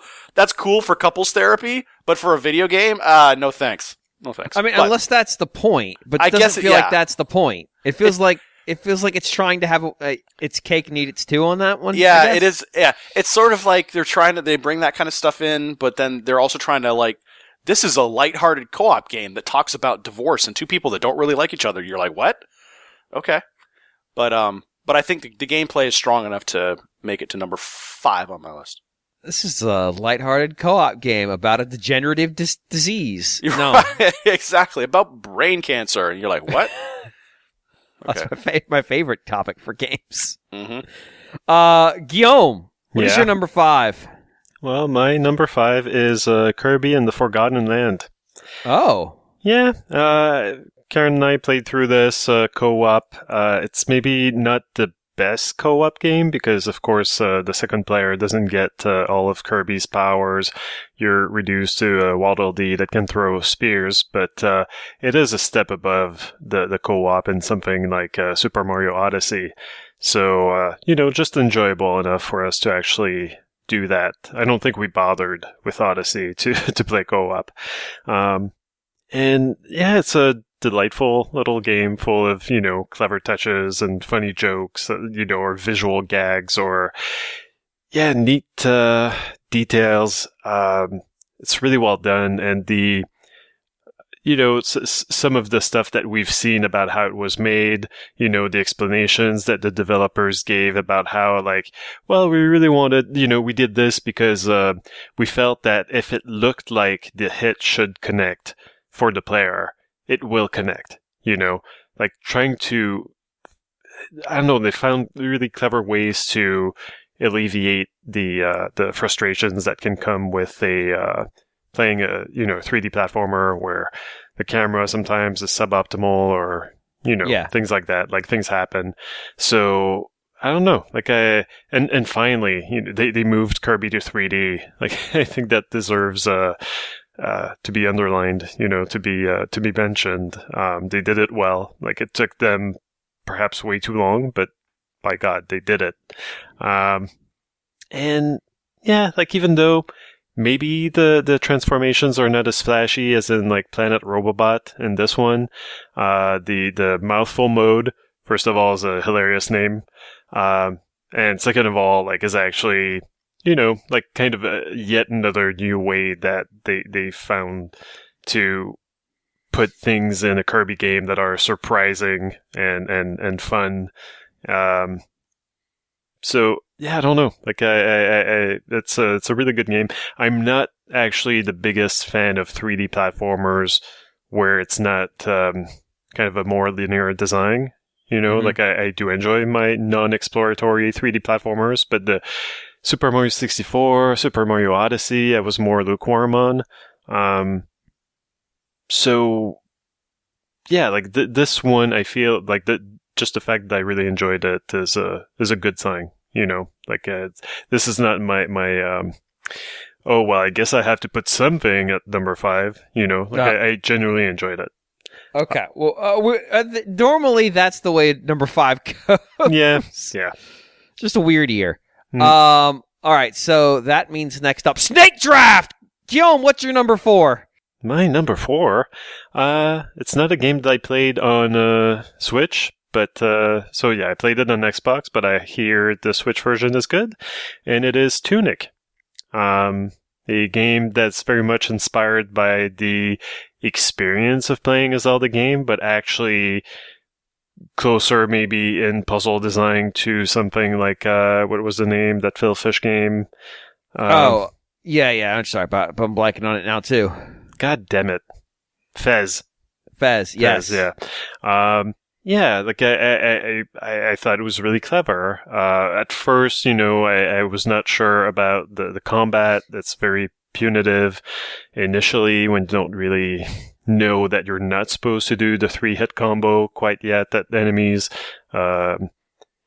And you're not sure, there's tons of stuff that the game doesn't explain to you at the beginning on purpose. But then, as you pick up more game manual pages in game, a game manual that you can't really read. Instead, you can only basically look at the pictures and try to interpret what it's trying to tell you by looking at the pictures, more and more, like, you come to understand what you're supposed to do, what the game expects of you, the things that are possible for you to do in the game. And it's just, I don't know, a really clever way to completely change the way that you normally progress in one of those games, you know? Because it feels like if you knew everything from the beginning, you could play this in a completely different way than you do.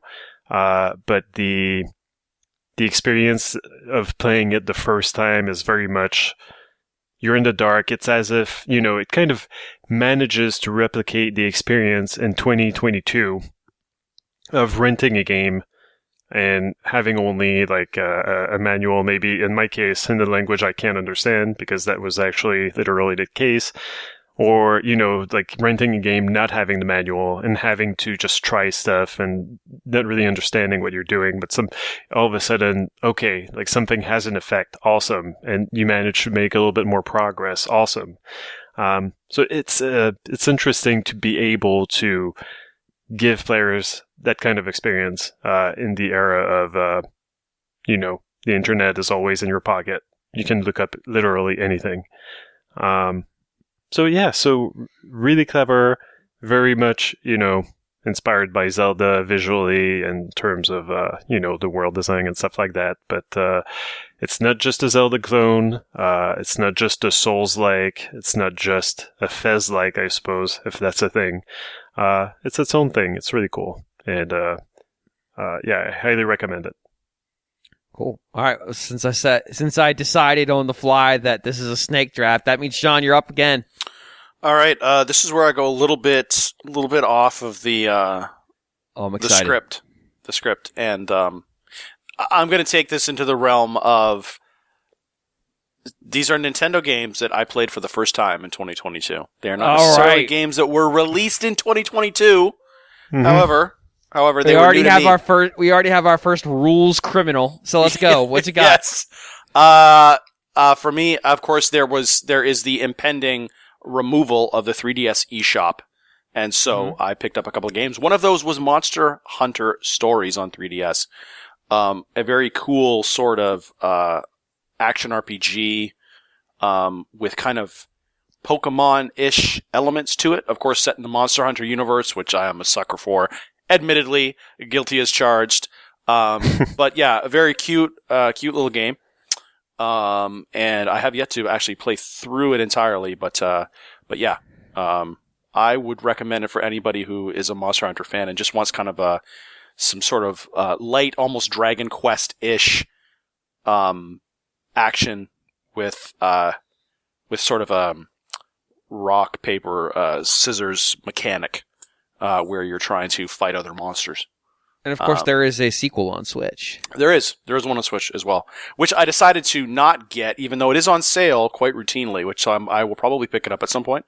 Mm-hmm. I had to get the OG version, of course, because you gotta go back to the essence, James. You gotta get back to the beginning. It's also on a time to live right now, so. Yeah, exactly. So, even though I think Monster Hunter Stories, I think it is on iOS and Android. I think you're right. Yeah. But I don't know if I'd want to play that game on a phone. No, I agree. So yeah, it's pretty solid stuff. So that's my number 4. Cool. All right, my number 4 is Triangle Strategy, which is a game you probably forgot came out this year. I did, until I went through my list of games I played. I'm a little bit torn on this one. It's good, and obviously games made in this engine, which I refuse to say its name. I won't. It's stupid. Look nice, and this game does a better job of using that effect than a lot of the other games that have used it in the past, because the 3D battle space for a tactical game does well here, because you can tilt the map view around to different angles and kind of get a good view of where things are and understand the terrain and stuff like that. So in that case, the graphical style that Square Enix has given a name to that I will not repeat is well represented here. The effects look nice on there. You get a lot more out of it than you might in Octopath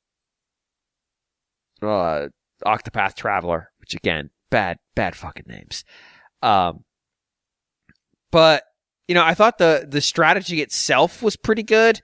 I thought the branching path stuff based on decisions you make felt a little bit weird because you didn't always actually have the ability to influence the decision you want to make. Like, you're the goddamn king. Why can't you just say what we're going to do? Why do we have to have this stupid vote? I had a situation where the allies in my party did the dumbest possible vote in the world. And the vote was like, the choices were like, I think we should walk into a trap versus I think we should not walk into a trap. And like myself and two other people voted for, let's not vote for the trap. And everyone else was an enthusiastic, let's just step right into the bear trap fan. And so we had a big dumb fight because there's always that guy from the Scorpio episode of The Simpsons in there. Yeah, exactly. Is it Argentina at the UN? I want to take a chance. So that's like, there is some weird stuff there, but it works well. It presents well. It tells a good, not great story. The strategy is pretty solid. The character classes work well together. There's some neat stuff you can do combining units to have nice effects. It was really solid. It was a really solid tactical game if that's what you're looking for at that moment in time. So, yeah, if you haven't played it and you like tactics games, it's not a sterling representation of the genre. There are better representations of the genre available. There are better representations of the genre available on Switch. It doesn't do a lot in terms of blazing new ground in its gameplay. The ability to do environmental damage to the world isn't new, although it's not super common. Some of the stuff that you can do to like literally lay traps for enemies is neat, but again, it's not the first time that's happened. But it's very polished, it's very proficient, and so if you're looking for a solid entry in this genre, there you go. Greg, what is your number 4? My number 4 is a game that I haven't actually spoken about before, because it is Bayonetta 3. So this is like a bit, it's awkward, because again, you have Arceus that's like going back a year, and then Bayonetta 3, which I've been playing the past few weeks, mostly because I didn't get to it much, actually during 22. But yeah, I've enjoyed it enough that I think, it merits a place on the list, and it's kind of going in at 4 here, even though again, it's kind of a little bit unfair. So I'm not entirely done with it yet. I've rolled credits, but with these sorts of games, you're very much predicated on, kind of going back and finding some of the more hidden stuff and going up on higher difficulties when you've got just better at the game, but also kind of some of the better kind of equipment or stuff that main thing for me is just early on, with these games, it's very much in not just the Bayonetta series, but Platinum's kind of whole ethos, even go back to when they were Clover. I mean, I think I've been playing games in this sort of general vein for nearly 20 years now. Because Beautiful Joe, I played that at the end of 03, I want to say. And even though obviously that's like a 2D style game, it's still very similar in the sense the first time through can be kind of a slog because you haven't necessarily kind of improved your stats yet, and then you kind of could go back and do things. Obviously, a lot of it's just understanding, the combat better as well, but it's certainly just having more health, more magic in this case kind of helps a lot too. So I'm far from done with it, but for now, it's going at number 4. I imagine I'll speak about it more in depth on another occasion, but for now, I'd just say, I think of that sort of lineage of games that I've been playing for such a long time, and certainly there's plenty that I haven't played of them, like Metal Gear Rising Revengeance or Nier Automata, or, there's loads, but at the same time, I've played quite a lot of them. This certainly rates as one of the most enjoyable, I'd say. I mean, I kind of can't wait for it. When I played the original Bayonetta and then very swiftly afterwards Bayonetta 2, because they kind of came out on Wii U together essentially. I sort of felt like Bayonetta 2 was a pretty, solid step up from the first one. I'm sure maybe some people wouldn't see it that way. Maybe, they're more concerned with, how precisely balanced the game is, or maybe, how kind of predicated on, the technical mastery of the battle system works. But the second the second game for me was prettier, more varied, more spectacular, kind of more user friendly. It was just a better experience all round. I would not say the third one kind of represents that step up from the second one here. It's different in some interesting kind of ways, but also very, very firmly rooted in that Platinum tradition, and obviously specifically the Bayonetta games, but other games as well. The big change is just the way you use the demons now, which might remind you a little bit of Astral Chain, but it's certainly not the same as that either. But it's kind of a way of altering the combat a little bit. So you almost got these kinds of overlapping battles that happen within one battle, where there's one that's kind of on a bigger scale, which is the demon versus a big enemy, while you fight smaller enemies, and the way they kind of feed into each other, especially the magic power part is to make the demons do stuff and to keep summoning them, you need magic power. But to kind of obviously, you get more as the game goes on. You find hidden items and do challenges and that stuff. But in the battle itself, a lot of the time it'll be kind of exploiting the lesser enemies, the kind of feeder enemies, to do a perfectly timed dodge, activate witch time, build up magic power in that time, and then get the big demon again, kind of back to work on the big enemy that has to fight, because there's more enemies. It's you always fought ridiculously big enemies in Bayonetta. That is not a new thing. So at first I think I was kind of okay, I'm just trying to fight it like the old game more so, but as it went on, it was more clear to me just how essentially it's no, these big enemies, a lot of them, they're really designed it's tough for you to get near them without getting hurt, or at least someone of my skill level. So it's let the big demon thing deal with it, and you have these like I said, overlapping battles that happen within one, and it's kind of an interesting concept that I feel like it puts some strain on the game from a technical point of view that I don't feel it handles perfectly. I mentioned before I played it, I was expecting something similar to what Bayonetta 2 was on Wii U, rather than what it is on Switch, in terms of it's kind of wonky, but it's fine. And it is broadly in that kind of category, but it's a bit wonkier than I think I was expecting, because what does tend to happen with these giant, this sort of giant battles happening while you're also fighting on a sort of smaller scale, is you get these big things coming into the camera. It's a lot for the camera to deal with. It doesn't always deal with it that well, but also things have to go kind of transparent, so you can see through the giant fucking spider demon's rear end or whatever while you're trying to do something. But for whatever reason, I guess you're just trying to manage all the graphical effects, all the craziness. It doesn't have ordinary transparencies.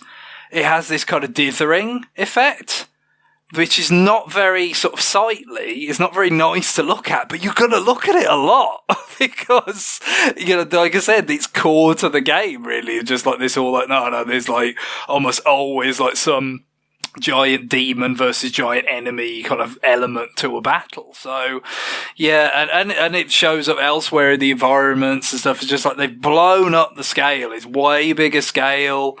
The environments are more open and stuff. It definitely kind of has a different look and a different feel in some ways, while in other ways is really faithful. But it definitely, it kind of takes a little bit of a toll. It's in some ways it's more impressive than 2, but aesthetically it's not as nice overall. You know what I mean? Like, but I guess the thing is like, well, if you just tried to do, you know, two again, you know, maybe you'd be running into diminishing returns. Like, it's not that different as it is, but, you know, this is the kind of angle that they took, you know, and, I feel like from a gameplay perspective, I'm still kind of getting to grips with it, but I think, you know, it makes sense, but it does kind of, pay a bit of a toll on the, like, the aesthetic level. It's loads of spectacle. It's all the turbo camp, ridiculous, like, you know, action sequences and stuff you've ever seen. But it all delivers. You're not, again, not just Bayonetta, like 1 for 101, any of that stuff. You know what to expect. So in that sense, it's hardly like essential, but it's definitely, I think, you know, one of the more fun versions of this ride that I've played. It's just probably not like the most pretty or stylish in a way. So, yeah, that kind of stopped it from ranking any higher, but still a lot of fun. Cool. All right, like I said, we're snake drafting for no good reason. So what's your number 3? Number 3 is going to be Splatoon 3. Again, tough to rank this because it's a multiplayer game, you know, it principally, but there's a single player content in it. It's enjoyable, but I mean, it's very much in the tradition of what they've already done in previous Splatoon games, you know, so I still kind of feel like maybe there's more potential in Splatoon single player stuff, you know, with the mechanics than they've really done. But, you know, what they do here is like fine. You can enjoy it, you play through it.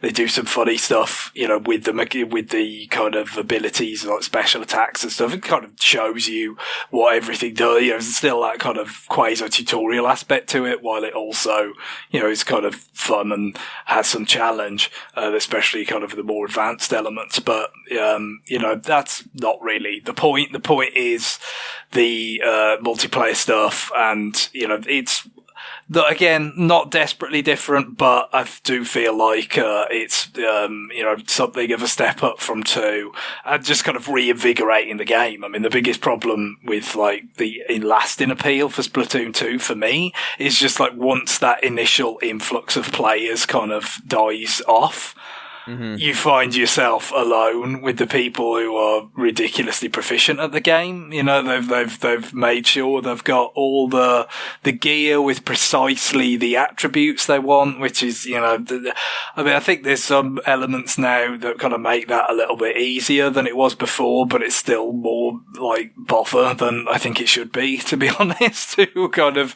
get gear that's exactly kind of what you might want for a specific purpose, you know, specific ranked battle mode, or you know, some role that you're playing within a team just in a regular turf war or something.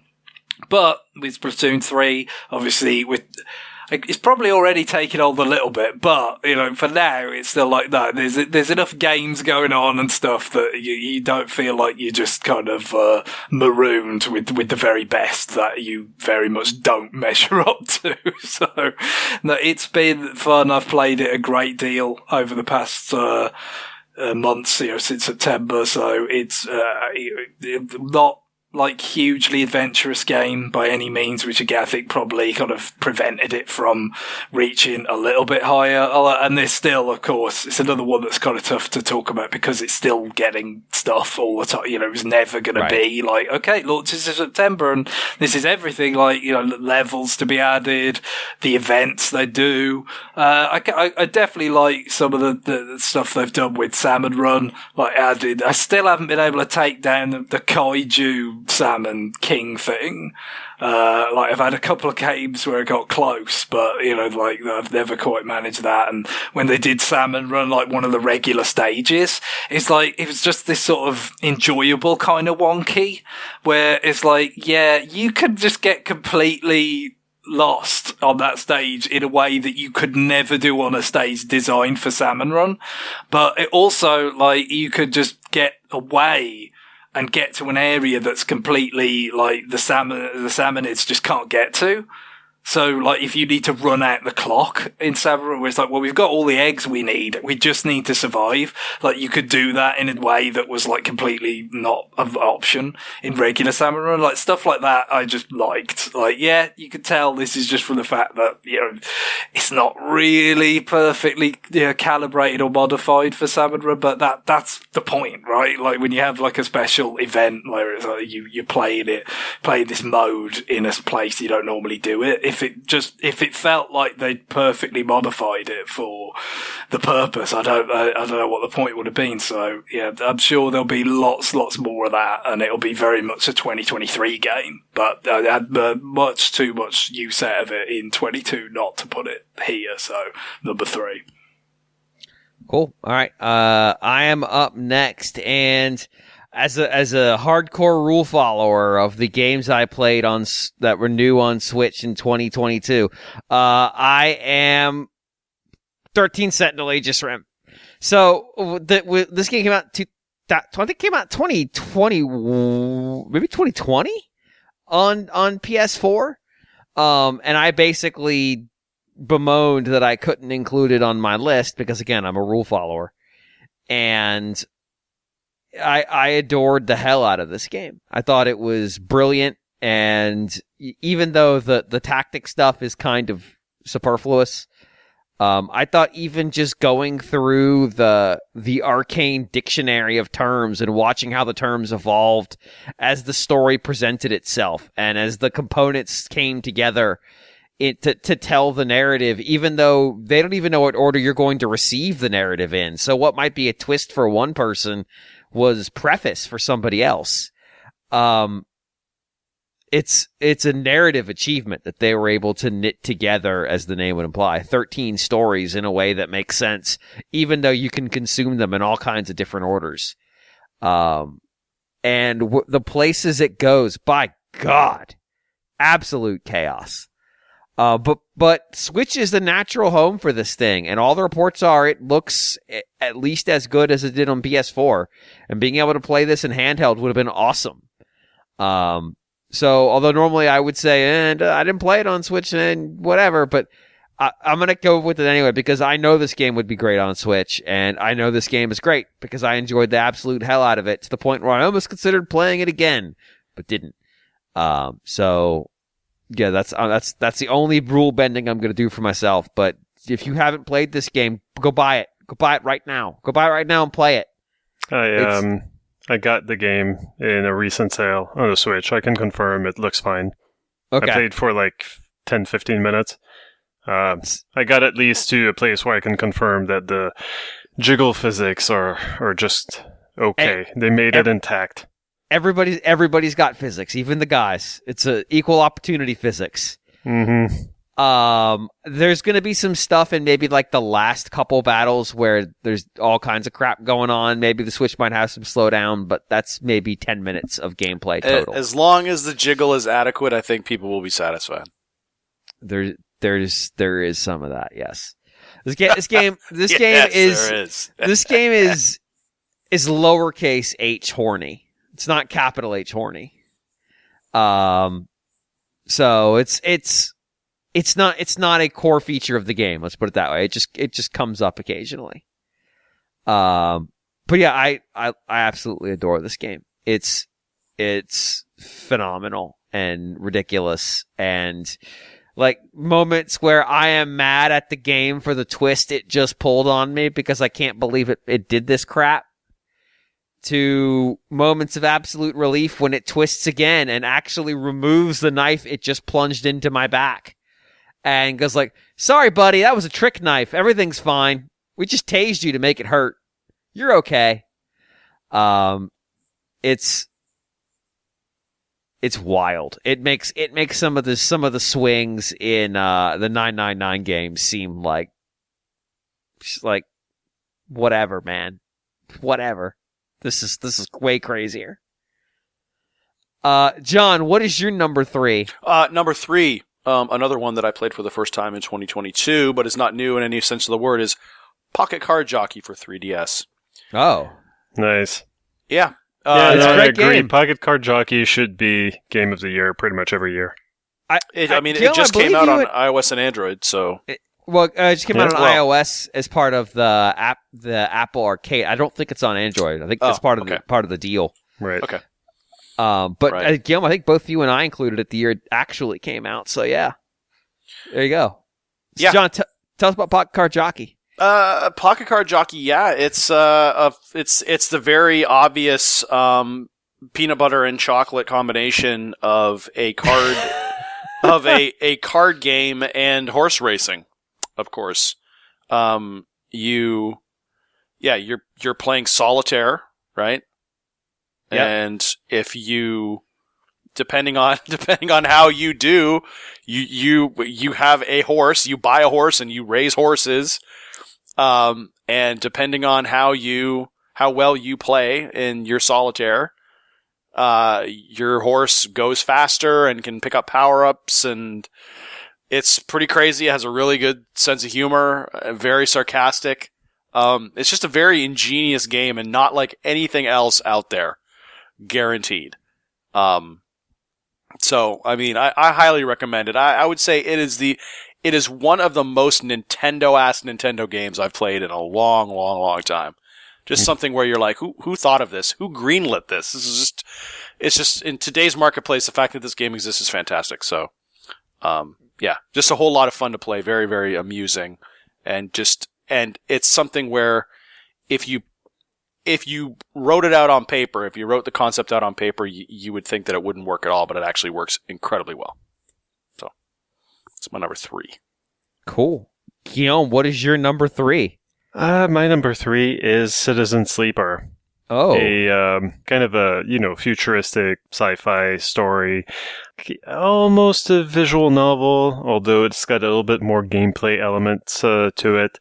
But those gameplay elements are really just kind of managing dwindling resources. Like, you have to keep your character alive, so you have to manage your energy level.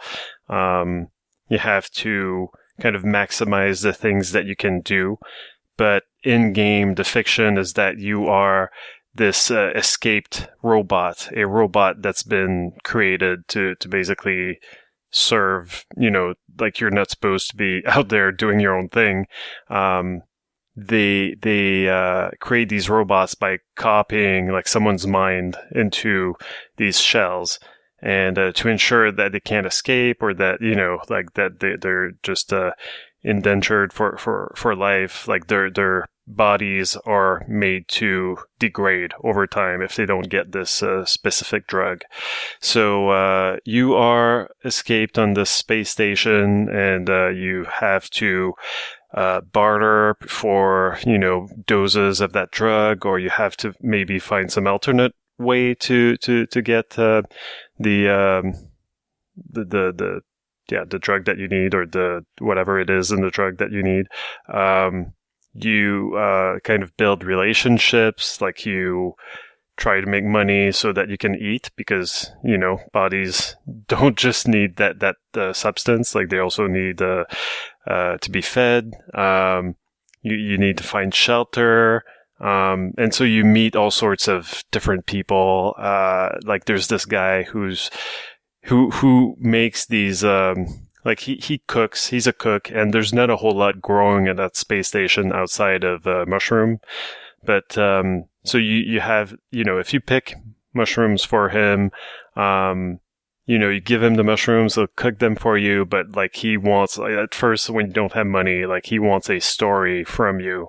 So you choose the story that you're telling him, and you build this rapport with him, and eventually, once you're good friends with someone, like sometimes this this need for money kind of disappears, because now like you can just go to this guy if you're really broke, but you need to eat. Like it's all right. Like he's got your back. So it's really like this sci-fi story about kind of finding support, finding community, and kind of becoming part of a community. It's really interesting, and highly recommend it. It's mostly text, you're mostly reading, but there's some cool illustrations in it, very much inspired by Akira. Just like look up like the screenshots of the game, and probably you'll see like what the robot looks like, and it's very much in that style of drawing. But yeah, like a cool sci-fi story. There are more chapters that came out for free that I still haven't checked out, so I'm going to do that soon. But yeah, really great game. So actually, Guillaume, because we're riding the snake here, so you're up next. Yeah, let's not do that next year. No, I love it. I love this. I love this chaos. Yeah, What's your number 2? Yeah, I just thought that Guillaume may not even know what a snake draft is. Well, So.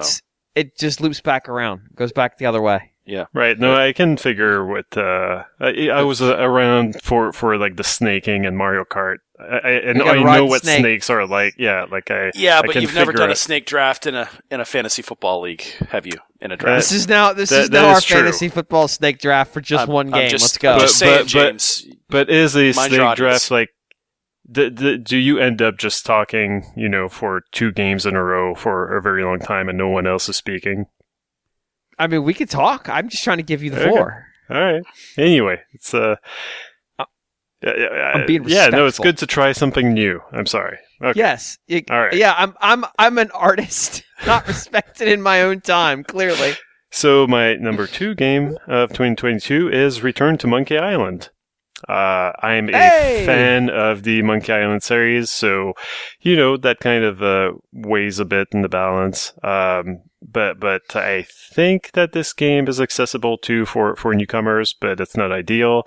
But if you've never played a Monkey Island game, I'm sorry to say that you're like the opportunities to get into the series are few and far between. Like you can get the original 2 games on PC and on the 360 maybe, but that's about it. But yeah, Return to Monkey Island, maybe not the best place to start in terms of the story, but a good place to start if you've never played a point-and-click adventure game. Really well designed to be played with a controller. I had no issues with it on the Switch.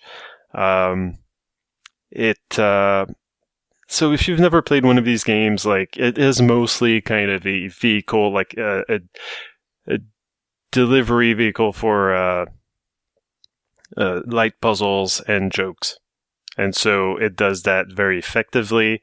So lots of really, good jokes and some better puzzles that. If you've been listening like all this year, you've heard me talk about me revisiting the Chuck's Revenge, the second Monkey Island game, and how like the puzzles were absolutely nonsensical, and I don't know what that was about. Return to Monkey Island doesn't have that problem. Everything makes sense. There's an easy mode which I used to play through the game. Basically takes steps out of convoluted solutions to solve problems. So like basically you have to do fewer steps, so it's much faster. So you if you're just like you want to see what happens as a story as if you want the story to flow as well as possible, as quickly as is possible, play on easy. You're going to be fine. It's a really good story. It's very much about growing old and nostalgia and how things aren't what they used to be. And it's interesting because it's I don't know, like I don't know if Ron Gilbert, the writer of this game and the writer in the first 2 games, Monkey Island games, like I'm not sure how he's feeling. I don't know if he's okay, if he needs a hug or something. Like there are references to there are themes of like feeling like the world has passed you by, or how the people that you used to know like have been replaced by younger people who don't even recognize you and don't care about you necessarily. And I kind of wonder if Ron Gilbert is okay. But I'm going to say no. Despite this, still like a very funny game. Like people not crazy about the style. I didn't really mind. Like, it's a different look for sure, but I feel like they worked with the budget that they had. Yeah, I don't want to end on this note, though. It was going to be, if they didn't do the style, because the style is so iconic, it was going to be controversial, regardless of what they did. Yeah. The voice acting is as good as ever. I don't know what else to say. Like, you have to... The story do you like it tells, these games? Yeah, I do. This is one of them. And like, this is like a really interesting story. Like, I think that there's more parallel between, this game has more to say than any other Monkey Island game that I've played before. It seems very, what's the word? Not pointed, but like, clearly there are parallels with how the guy who wrote this game feels. So it's just. Yeah, I kind of enjoy a good story that seems to have something to say, as opposed to like, well, we've got a franchise on our hands, we've got to keep it going, so let's do that, It seems like maybe it might be the final game with Guybrush in it. The game does seem to end with like almost literally like closing of the curtain. So it's kind of like this bittersweet feeling. I don't know, like you don't get a whole lot of stories told in games by veteran developers like this, So yeah. I feel like there's a lot of like Dad of Boy games out there, like there's kind of like we've seen in the past 2 decades the evolution of game stories and how it seems to mirror kind of the evolution of like a guy in the video game industry kind of growing up and starting a family and like dealing with their feelings with that. And so when you deal with a story that's written by someone with like a different experience or like significantly older with different concerns and life experiences, it ends up coming through, and it ends up standing out. So anyway, I really recommend it. I really don't know if I can recommend it to people who've never played a Monkey Island game, but if you have played the series before, I say definitely don't miss out on this one. Well, I mean, where do you think, if like somebody who, I've never played a Monkey Island game, so what game would you recommend I start with? Well, at this point, whichever one you can, which is probably Return to Monkey Island. But if you go back to, like the special editions of the first game, maybe check that one out first. I think I have them all on Steam Deck already. Like, so that would work. I'll buy anything, anywhere, anytime. So okay, all right. You're talking about me here. Definitely the first game, and then maybe the second one, like while looking at a walkthrough, and then Return to Monkey Island. But yeah, cool. All right. Let's see. That means, John, what is your number 2 game? My number 2 game is Atari 50, the anniversary celebration on Switch. Wow. Yeah, boy. Yeah, this is probably the best game compilation I've ever played. I mean, it's really, really over the top. Just the amount of videos that they have on there. The production value that went into this is really crazy. For Atari of all companies. For Atari of all companies. And I say of all companies, both the plural sense of there are many Ataris and also for the phrase of all companies. Yeah, and not only can you play the old games, you can play, reimagined versions of the games. There's a ton of content here. It's all it's packaged very, very slickly. It's incredible. It's actually way over the top, especially based on other Atari compilations that I've seen, where it's just like, yeah, here's a whole bunch of Atari 2600 games and Atari 5200. Yeah, go nuts kind of thing. But this is just really, very, I would say lovingly crafted account going all the way back to the early 70s of the when the company was founded. There's lots of stories from the original developers, stuff that really like you didn't know about. Like they talk about Atari's pinball division, And a lot of stuff that, I've read books on this kind of stuff, and I didn't even know some of the stuff that they talk about in here. Not only the fact that that they actually took the time to go back and get the archival footage. Some of this stuff is like pretty much like they're sourcing videos from what looks to be local, like, news coverage of Atari, when nobody even knew, like, oh, look at this crazy company that, that this guy has founded. Almost like those like kind of like almost like human interest stories, about this new weird company that's been founded, and look at this kooky owner kind of thing, and it's just really funny. And also, digging into like the culture of Atari and how, some people were on drugs and some people weren't, and, sort of like the kind of political infighting, when they get bought out by Warner. It's just incredibly interesting. Much more interesting. I mean, it's almost more, it more has the feel of a documentary than a video game, almost.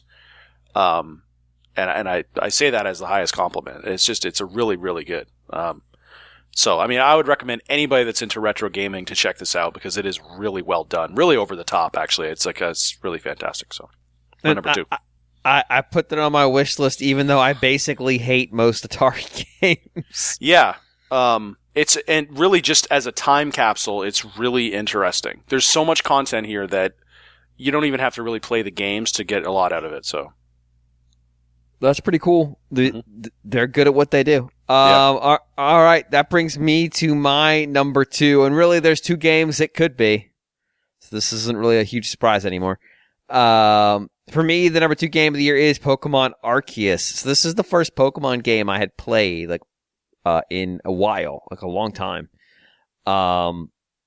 Because the format's fine. It's not the the format's so boring now. Like I played 3 or 4 Pokemon main core games, and then I was just kind of like, I just never was motivated enough to start one. It wasn't just like I'm out on it, and I just never really had the urge, enough of the urge to get up and do it.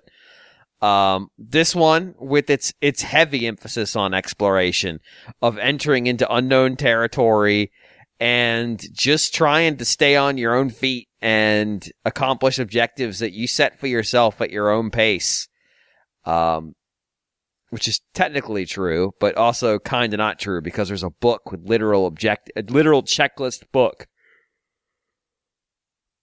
So I just found that exploring every inch of the world and trying to figure out how all the little things played together, and tracking down every Pokemon I could get my hands on, and getting all the points, all the little check marks, and filling in the Pokedex book, this literal book, as I went, was really rewarding.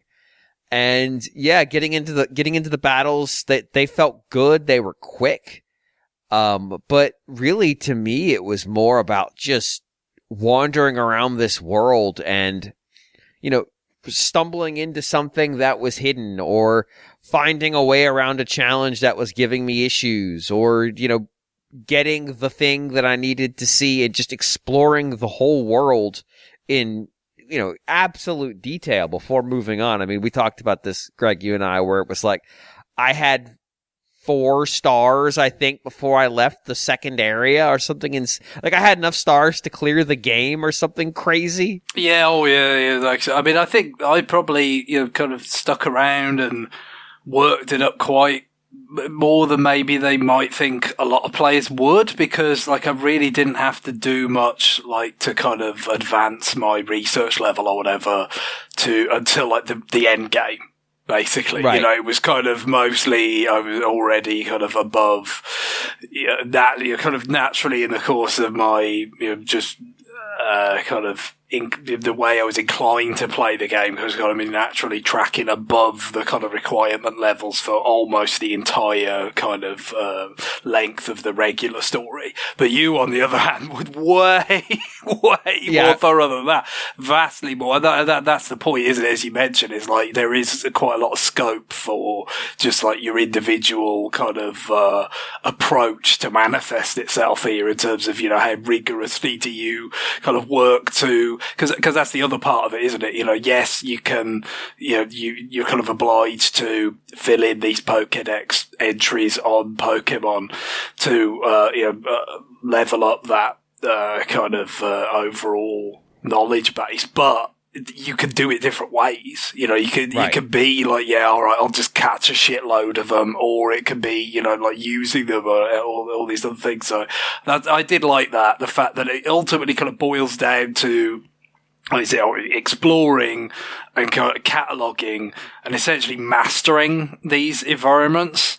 But there's different ways you can do that, and definitely different pace at which you do it, and different, like, how much do you kind of, do like really big, long expeditions, or, kind of smaller, more targeted ones, or how much do you flip back and forth between areas, and all that kind of stuff. I mean, it just, the freedom there, was I think pretty impressive, even if it wasn't literally, one big open world. It was a bit more like kind of Monster Hunter in some way, in terms of like kind of sectored off bits and stuff. But the scale of those places and the kind of, freedom you had in them, I think kind of, it compensated, at least to my taste, for like the fact that it wasn't truly one big place. I had this thought about it as I was kind of preparing this list about that topic in particular, and like, would this game have worked if it was one big, like, if it was just all the spaces plus they created some transition zone, would it have worked? And I think it might have been overwhelming, because the game doesn't have the same degree of like, I want to fast travel around as like a Zelda or a Xenoblade does. So you really do have to kind of make your way to places on foot. And now, obviously, as you get ride Pokemon, that changes a bit. But the constraint almost made it easier for me to scout out expeditions and go like, okay, I am going to this back corner of the continent or this area that's really hard to get to. Because I've only been there once, probably because I was running from something I can't fight yet. And I stumbled across it and thought, I should come back here. But I didn't have any more slot, because you can only carry so many Pokemon that you've caught with you, and there's all kinds of weird restrictions. It's like, I need to go back there and really start doing, do work. I've got work to do back there, or maybe I've only been there during the daytime, and it's a real pain in the ass to get to at this point in the game. So let me try to get there at night, because things might change, and get to work on that spot. Whereas if it was a big open world, it would have been hard to just mentally track all the places that I've explored this area during the day. Let me go over there at night. I've got some work left to do in that area. I observed something over there I want to go investigate. It kind of forced me to sort of compartmentalize my thinking, and it made it easier for me to track outstanding questions I have. But yeah, this game mechanically this is a weird situation where mechanically the game's not particularly great. Performance-wise, it's not good at all. But it's got such a neat idea. And it's an idea that resonated with me personally. And look, we've talked about this almost every year since Xenoblade X. There's one of these games every year where it's this Nintendo-furnished exploration game. It's a Xenoblade X. It's a Breath of the Wild. It's Xenoblade 2. It's a Legends Arceus. It's another game that might come up in a minute.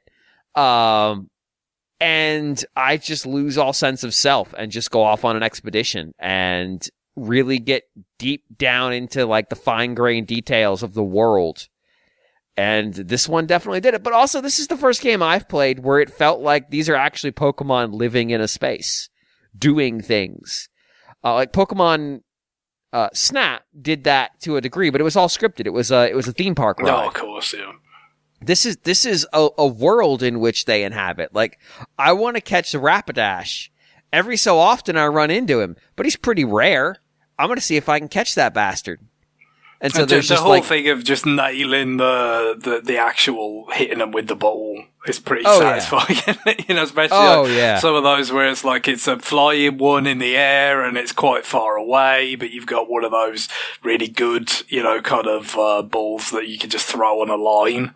and you nail a shot from distance and it actually counts. Like that's very satisfying. And it just kind of, it's an element of, you know, because it's something that's always been kind of portrayed in Pokemon, you know, especially like in the other media, like the animated stuff of like nailing Pokemon with the ball. But it's not really something that has been in that many of the games, I guess, you know, but the kind of more in the prominence in the mobile game, right? In Pokemon Go, like that's the whole thing about that is like actually hitting them with the ball, and then that kind of bled into Let's Go Eevee and Pikachu. Right, the red-blue kind of remakes on Switch. So it's been coming in for a while, but this is the first time that I played it, you know, in a game where, you know, it kind of was so front and center. And it just, like you said, especially with this whole thing of like, this particular kind of habitats for the Pokemon and particular behaviors for them and stuff. And it's just like you're sort of sneaking around, lining up the perfect shot, and then having to, like the stupid thing of like those heavy balls where like you just sneak behind them and then like just drop it on them pretty much. Smash them in the head. Yeah. Like there's something deeply satisfying about sneaking up on a Pokemon way stronger than what you should be messing with. Getting behind them, especially one of the, I can't remember what they called them, but like the ones that were in like a rage state. Getting up behind them and just smashing a heavy ball into the back of their skull. And it catching, and you're like, now I've got this level 60. I don't know what the fuck I'm going to do with it, but I got him. There was one of the moon, I think it was the Igglybuff, the baby version of that. I think that's what it was. That like is only in one place in the entire goddamn world. It's like one little area around a pond, and it spawns super infrequently, and it runs away as soon as it sees you, no matter how far away you are. So the only way to catch it is to sneak up in the high grass behind its pond and just wail on it. Because if you try to fight it, it runs away too. So just start wailing on it and hope you catch one. I spent like an hour and a half on that bastard. I finally got him, but it was the hunt, the chase. Like it actually felt like I am pursuing and stalking the Pokemon I'm after. And it was an extra layer of things to plan for. How am I going to get that guy? That Bronzong looks really scary. Can I do something about it? Well, it's in my way, so either I have to fight it or I have to catch it. Can I catch it? Let's see if I can catch it. It turned out to be just like a really cool experience. And we talk about the different ways you can play it. Remember, I played this game for like 80 hours. I think, Greg, you played it for like less than 30. I don't know whether it was quite that sharp, but, like I said, I kind of, was not as thorough. Still, kind of had, some wiggle room for most of the game. And then, I did, saw the credits, but then I did, I think most of the post game as well. Not quite all of it. Maybe, but there's quite a bit. There's plenty there. So, yeah, because I really enjoyed it. I played it for a really long time. Like I said, it could have gone higher because there's not a huge gap between each individual step here on my list. And like I said, it was early, so it's kind of got, a bit of a disadvantage there. I guess the biggest thing it doesn't have on its side compared to games, as you mentioned, some of these sorts of experiences that it's, kind of drawing inspiration from, in the Nintendo sort of sphere, it's just not a very pretty world to look at. No, it's just not. Because it's one thing, you could say, and obviously these, are the sorts of things that make it harder to have a good looking kind of environment, but, in terms of the pop in and some of the hitches and stuff, but it's just not very, the art design is not of the world, if you know what I mean. It's not particularly kind of robust, it feels very functional, you know what I mean? It's just like, okay, which is fun, it does work for exploring, it does work for having these little areas, these little habitats for the different Pokemon. But in terms of does this feel like an actual place? Even if it's in some weird, heightened artistic license kind of place, the way that you might think of Xenoblade X. It's not realistic, but it feels like its own place, its own bizarre sci-fi alien place. Whereas this just feels like, no, this is a space in a game for stuff to happen. You know, the artifice is completely laid bare. So, like, and you could debate how important that is, you know, for this sort of thing, I guess, you know, because it's mostly just about kind of the experience of, you know, kind of going out and like I said, essentially mastering these environments. But I guess if the environments felt more immersive or felt like they had more personality or flourish, I think it would add a significant element to the game, even if it's a little bit intangible. And obviously it would just be prettier to look at, which is always worth something. Yeah. Yeah, like the texture work in this game is pretty bare bones. It's noticeable. I will say the Pokemon, though, look really good. Yeah, that's the thing. I mean, there's elements of it that have some appeal in terms of, you know, obviously, I mean, the thing with the actual Pokemon themselves and all that is that that's something that's built up over a lot of games, I guess. You know, whereas the stuff that felt like bespoke for this game, you know, felt just like very like, okay, just do it, you know, do the minimum pretty much, do what will actually serve the function necessary. And we all know the ridiculous, I mean, I'll give you a little spoiler. My number one is not Scarlet or Violet, but, you know, I wouldn't have minded playing those, the N22, but it's they had already played Arceus. Like, it's ridiculous that you could have, you know, that is like the big, entirely open game, right? And that's even more like technically, you know, coming apart the seams. You know, what they've sort of been asked to do is tough. So it's not, do I say some of these things, it's not really a slight against the developers at Game Freak per se. It's just the result is what it is, you know, and that's why, you know, it didn't get higher up the list. But, you know, there's elements of it that were just really, really engaging in a way that certainly I hadn't had with a Pokemon game before necessarily, or even a lot of games that try and, you know, put you on some big adventure in a kind of, you know, strange new world. Yeah. It's a cool game. Greg, what is your number 2? Number 2 is going to be Kirby and the Forgotten Land. Yeah, a really well executed, you know, kind of transition into 3D from my point of view. Partially because I think not only did they just, you know, kind of, do a lot of things well, you know, from an execution point of view, but also I think it just necessitated a little bit of a nerfing of Kirby, which is, you know, like, you couldn't just keep going up and up and up, you know, with repeated sort of float jumps the way that Kirby usually does, you know, like to rein him in for the 3D environment had to be like, okay. Right, so you just put like half a car in his mouth. Yeah. So, that's the thing, isn't it? Is that I've said this with various, you know, Kirby games over the years. It's just like he does need to be nerfed for it to be like, for it to kind of work at times. Like with Robobot, it's like, yeah, you put him in a giant mech, he's kind of less powerful, but that's what's brilliant about it. Like, and yeah, you've got some of that with the mouthful mode stuff, but also just because this is in 3D. His basic mobility is different. It's exactly what they did, funnily enough. Not something that many people are going to hold up as this cherished, beautiful transition from from side scrolling to 3D. But it's exactly what they did with Other M and the kind of space jump and screw attack. In that, you know, in side-scrolling Metroid games, you could just keep going up and up and up and up. Whereas, you know, in Other M, it's like, well, no, like, you could keep going at a certain height with the space jump, but, you know, like, it just doesn't really work in 3D for you to be able to keep just going infinitely up with these sort of repeated jumps.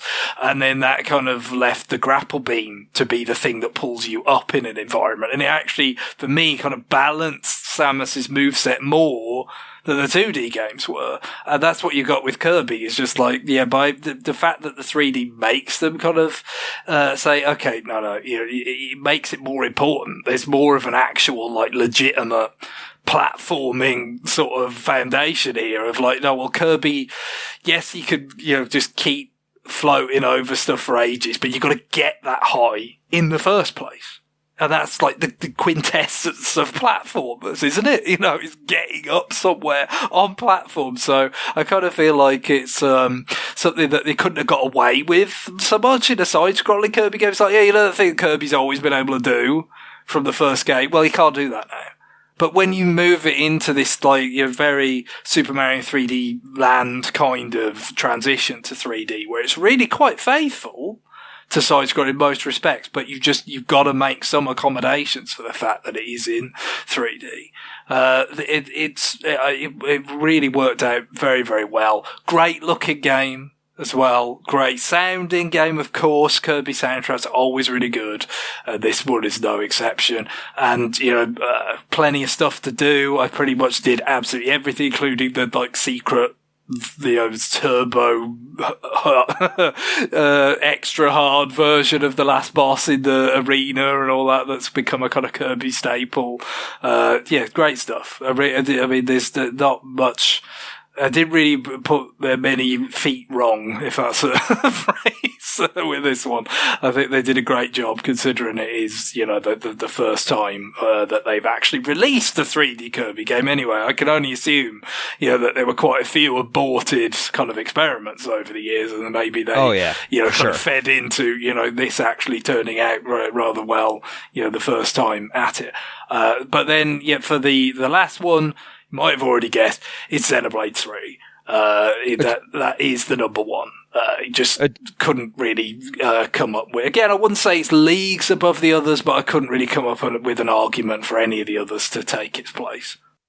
Yeah, I mean, I'm obviously in the same boat. Like, Xenoblade Chronicles 3 was the absolute. I mean, from a pure numbers standpoint, it absolutely dominated my year.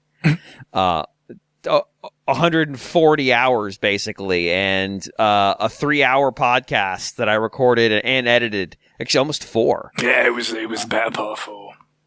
And I still have things I want to say about it, but it's almost unnecessary because I recorded a 4-hour podcast about it. Yeah, but there's a lot to it, obviously. Yeah. You know, the mechanically, the places, the narrative, you know, there's an awful lot to that game. You know, you could talk about it for just individual aspects of it for a great length of time. I mean, these Xenoblade games they're all really good. They're all really, really good games. They're all immediate competitors for my game of the year in the years they come out, unless they happen to come out in some really insanely packed year. But this one, you know, that they all do different stuff. That there's obviously themes and variations, but like there was a lot of symbolism in this one that was kind of interesting, like literal symbolic representation of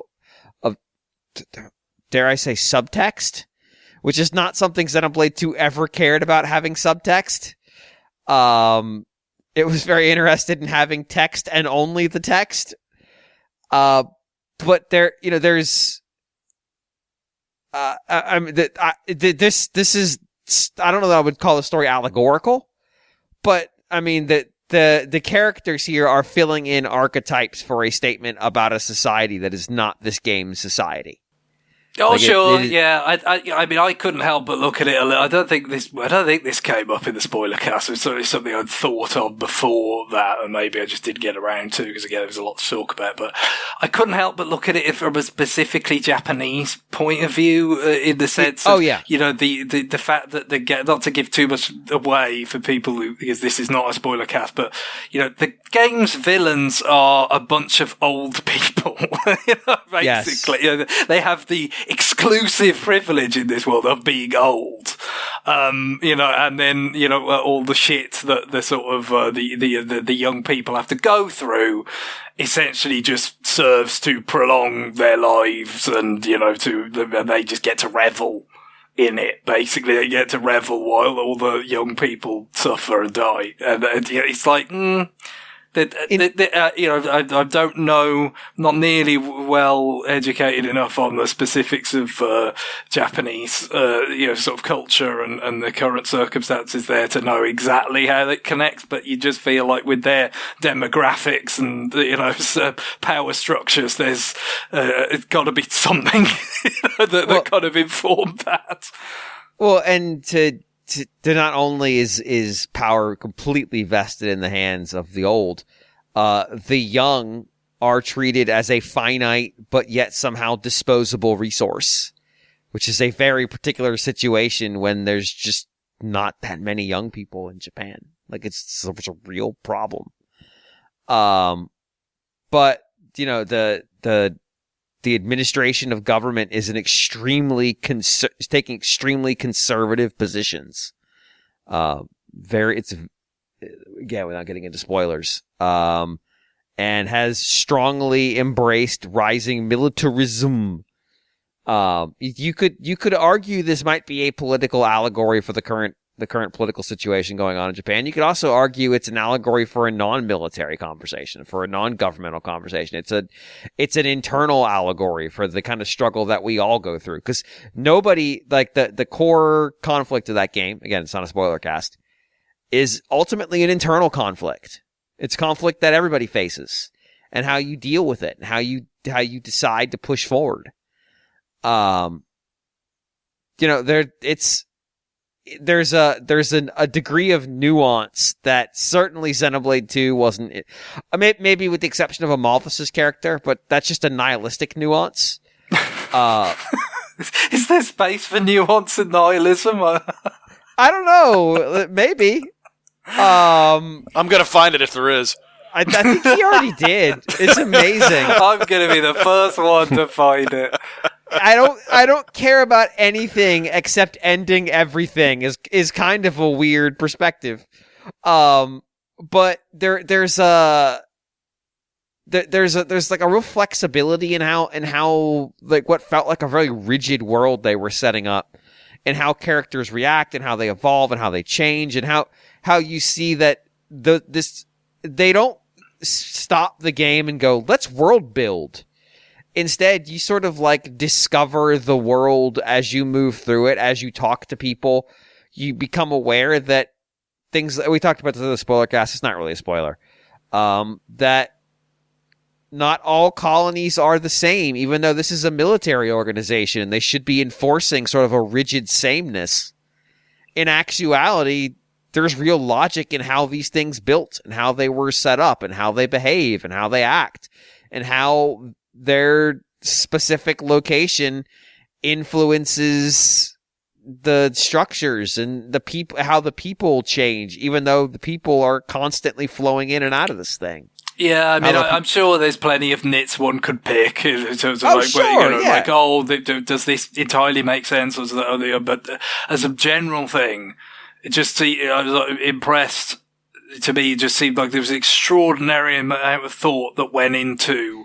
Okay, we have this sort of the premise of the game, the sort of central concepts for what the world is like and the way it works. Now, how could you have all these different sort of variations that exist within that? That would just be interesting for players to discover, but also make it feel like, it is an organic world, even though it's had this very artificial structure imposed on it. There's still this kind of, way in which, things meet those criteria in different ways and, the people sort of express themselves.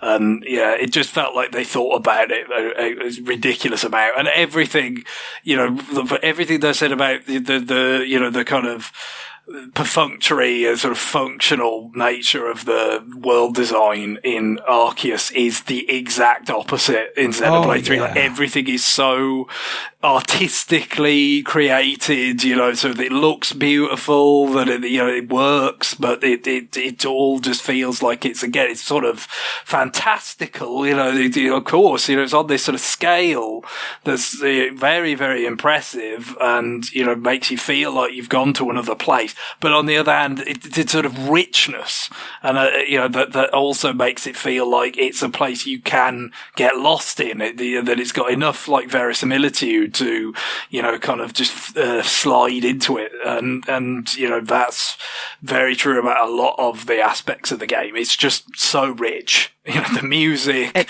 the art design, all the various systems, as they're certainly, you're quite complicated and stuff, but, it feels much more polished and, purposefully crafted than 2, did to me, and probably than any of them, although, I haven't played Torna. Yeah, it's phenomenal. I think one thing you point out, the fact that everything in the world feels like it belongs there, that it's believable, that the whole structure is built there, that it also creates moments where you're out, especially if you played the game like me and just explored everywhere, and you would just find something that shatters that illusion. And you would think like, oh, that must be a mistake. Like, why would they have left that in there? But no, there was always a reason. There's a door I found 20 hours into the game, just slapped on the side of a mountain like a graphical mistake. Like, it looked like a graphical error. And for 100 hours, I had no idea why that door was there. It's way out there. You could totally miss it. I'd imagine the majority of players never saw it. And then it's not like a cave or anything. It's just literally like a fucking door. And then 120 hours in, there's a reason why that's there. And it completely makes sense why it's there. And it's absolutely like a shocking moment that it's there and what it's for and why it's there and who put it there. That the fact that it bothered me for the most of my gameplay that thing existed and it made no sense worked. It did its job. God, what a cool game. What a cool fucking game. John, what's your number one game of 2022? Unsurprisingly, it is Monster Hunter Rise Sunbreak. So not a new game, but an expansion of the original game. A big expansion. Yeah, a big expansion, adding a couple of new maps, and plenty of new monsters. I mean, but staying true to kind of what they do. They kind of get around having to create new content by creating variations of existing monsters.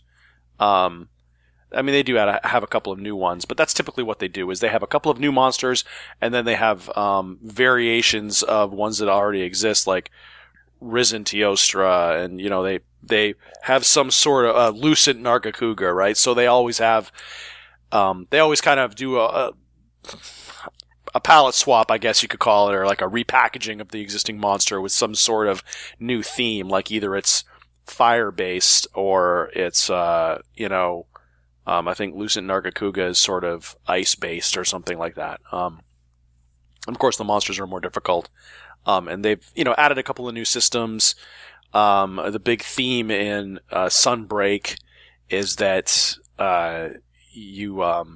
these little creatures, let's just say, have made these monsters very angry. And so you have an entire system of using those creatures to, kind of augment your armor. You have entire, quests to do to kind of get that currency. So there's a whole lot of... in some ways, I'm a little bit cynical with it, where, I look at it like it's kind of padding. But it's also, I think one of the problems they've had with previous games is that you eventually run out of stuff to do, really. And that's really not a problem in this game. There's just tons and tons and tons of stuff to do, with the Sunbreak expansion. So, and I mean, it's the same gameplay, as always. They haven't really changed that too much. Not that they have to, but, yeah, I mean, I've sunk so many hours into this game. It couldn't really be anything else but my number one. So, yeah, Monster Hunter Rise Sunbreak is my number one game of the year. Cool. Guillaume, I think we know, but what is your number one game of 2022? Why, it's Pikmin Bloom, of course. God damn it! No, yes. It's I'm pretty sure that came out in 2020 anyway. Anyway. It's been around for a while. Yeah, Live Alive, of course. It was just the right game at the right time for me. It's like this exceptional remake of an old RPG. So of course, old school RPG that was innovative. I said it right? Close innovative. Innovative. There's a regional difference with this. Americans you would say innovative, and British people I used to hear more would say innovative. But as with many things in the internet age, I feel like innovative is just like completely taking over now. Like I don't hear innovative as often as I used to. So yeah, pick one, I guess. But okay, we know what you mean. So it was back then innovative. It inspired, famously that other famous game that I can't remember the name of right now. What is wrong with me? Deltarune. Undertale? Undertale, thank you. The music that's a direct tribute to it. The Megalovania thing. Yes. Yeah. So Live Alive basically was like this anthology RPG, not really something that you hear about much. Like it's not something that had been attempted before much or since. So little short stories, depend, from maybe 1 hour long to 4 or 5 hours long. So really short, compact chapters set in different time periods, different genres. Sometimes they're barely recognizable as RPGs. Most of them will have turn-based battles. They all use kind of the same system. But there's the context will change dramatically. One of my favorite chapters is of course Edo, Japan, where you're playing as a ninja, and you have a choice. Again, it inspired Undertale. So in that chapter, you have the choice to kill some enemies, or all enemies, or no enemies. No human enemies anyway. You still have to fight, you still have to level up against these demon enemies where you can find them. But otherwise, you can get rewarded for killing no humans. Or you can get rewarded, I suppose. I haven't tried that path, but I guess you can get rewarded for killing all the humans. So that's really cool. There's one chapter that's extremely short where it's almost like a Street Fighter 2 setup. It's basically a series of boss fights, and essentially it's using that turn-based system, but the trick there is to fight the characters in the right order, to learn their moves, and to use them against the next enemy. So it's kind of like a little bit Mega Man-ish in that you gain a weapon or a move or whatever it is that you can use that the next enemy is going to be weak to. There's the sci-fi chapter where there's barely any combat at all, and it's mostly you're being chased by this giant alien thing. There's tons of references to classic sci-fi, which reminds me that I still have, I think, to watch Silent Running one day. Or maybe not. I don't know if it's really good or not. I've seen it. It's kind of... I didn't love it as much as, some of the kind of adoration that's out there for it, but it's kind of an interesting old sci-fi film, and I definitely feel like it inspired that one part of Mario Odyssey where they've got the sort of funny kind of robots, these sort of clanky robots looking after plants, which is basically what that movie is about. Right. So it's really cool, and then unfortunately, the game is not perfect. I think that the game is at its best when you're playing these initial kind of short stories, and then the second half of the game is a little bit longer. It's the longest chapter of them all, and unfortunately, it's also the most old school of them all. all the previous chapters, I think that none of them, or very few of them, even have random encounters. But the last chapter is deliberately kind of a retro style RPG, like a callback to, like a Dragon Quest. Again, I talked about Blue Dragon doing that. It's kind of funny, isn't it? Like the mid-90s, thinking of like, oh yeah, cast your mind back to 8 years ago. Right. But, it relatively, I guess it was a fair amount of time, especially for people who, would have played Dragon Quest at a very young age and then, might have played Live Alive a bit older. It just would have felt kind of like that.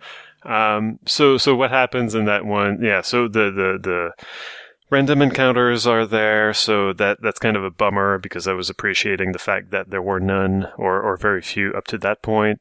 But yeah, like it's kind of saying that it's like a deconstruction of like old RPGs or old school RPGs would be maybe going too far, but it's certainly like examining old RPG tropes and saying like isn't that interesting? Like what would happen? Like what is this about? And yeah, so like there's a few twists along the way. It's I don't know, it's a game that is really worth playing today. I don't know if it would have been true. Like I don't know if I could have said that if this wasn't a remake. They did a lot, I think, to make it more palatable to today's audience. Also, it's not just the 2D HD-ified. Yeah, I'm sorry, James. 2D HD. Yeah, they say HD 2D, so I chose to interpret your flip of the order as a sort of act of defiance, but perhaps not. HD 2D-ified the original art. Like they added a whole lot more details. They didn't just like make pixels blocky or 3D. Like they completely redid the art style, thankfully, because one of the reasons why the game was originally passed over when came time, like when Square Enix was deciding, do we bring this to North America, was that it was not as good looking as Chrono Trigger or Final Fantasy III. So they passed on it. So completely redid the graphics. It looks fantastic. It's got like a very cinematic presentation, like some really, really cool moments. The music is great, although I will say Megalovania, as much as people love it, comes back a little bit too often because there are several chapters. At the end of each chapter, there's an end boss. Every end boss has Megalovania playing. It's like, okay, like I'm sick of this now. Do you think there was a possibility that like originally they would have added more boss themes, but it's like, but like everybody's crazy, especially in Japan, for Undertale, and that's like, no, don't change it. We want to hit people over the head with this song that was very direct inspiration for Megalovania. Yeah, I don't know. It's possible. At least again, like the same that thing that they did with the graphics, added more details. I think that they added more complexity and made Megalovania longer. It's a little bit of a different composition, I think. So yeah, it's good. It's just maybe a little bit too much, but yeah. So fantastic game. I would recommend it to anyone who loves RPGs from back in those days, but doesn't necessarily want to go back to playing the actual RPGs from those days. Lots of concessions were made here. And yeah, like it tells an interesting story, and it just, again, like the right game for the right, at the right time for me. Perfect.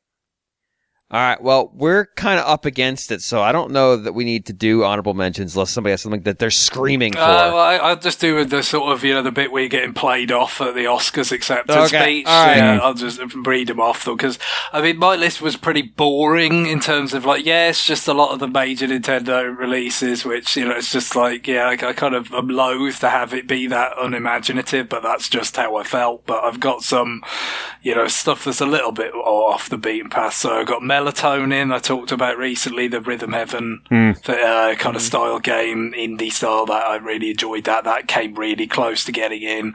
Cuphead, Delicious Last Course DLC, excellent. And great on Switch in general, that game.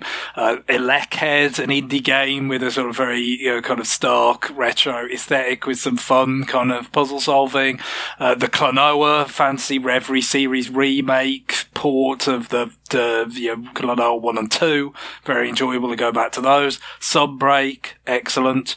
And Mario Strikers Battle League. There's not that much to it, but it's, to me, it was great for that sort of game essentially to come back, and probably the best balanced, most kind of consistently enjoyable sort of vehicle for that kind of multiplayer action they've done yet.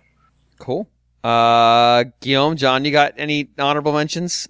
On the Nintendo space, I did play quite a bit of Diablo Immortal.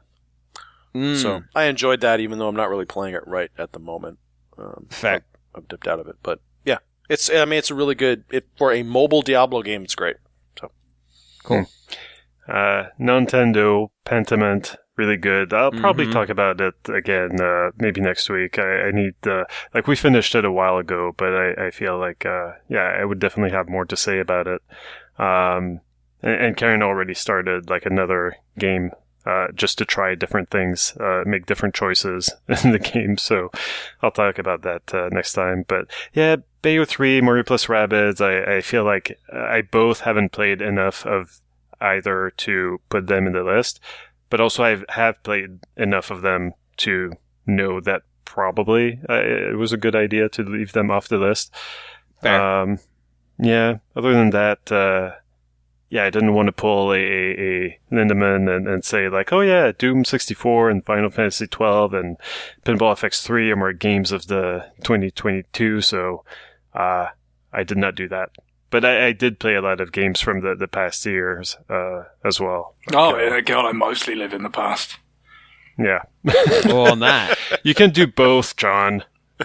Jeez, on that conclusion, Greg, what is our music to wrap up this show this week? Well, when we started recording, it was Groundhog Day, so you're gonna have something suitable for Groundhog Day. In this, it's not something from Sonic 3, which I believe was released on Groundhog Day. So one of the Sonic games. I've seen this old commercial where it's like, coming on Groundhog Day, Sonic. And it's like, we may as well call it Hedgehog Day or something. Jesus.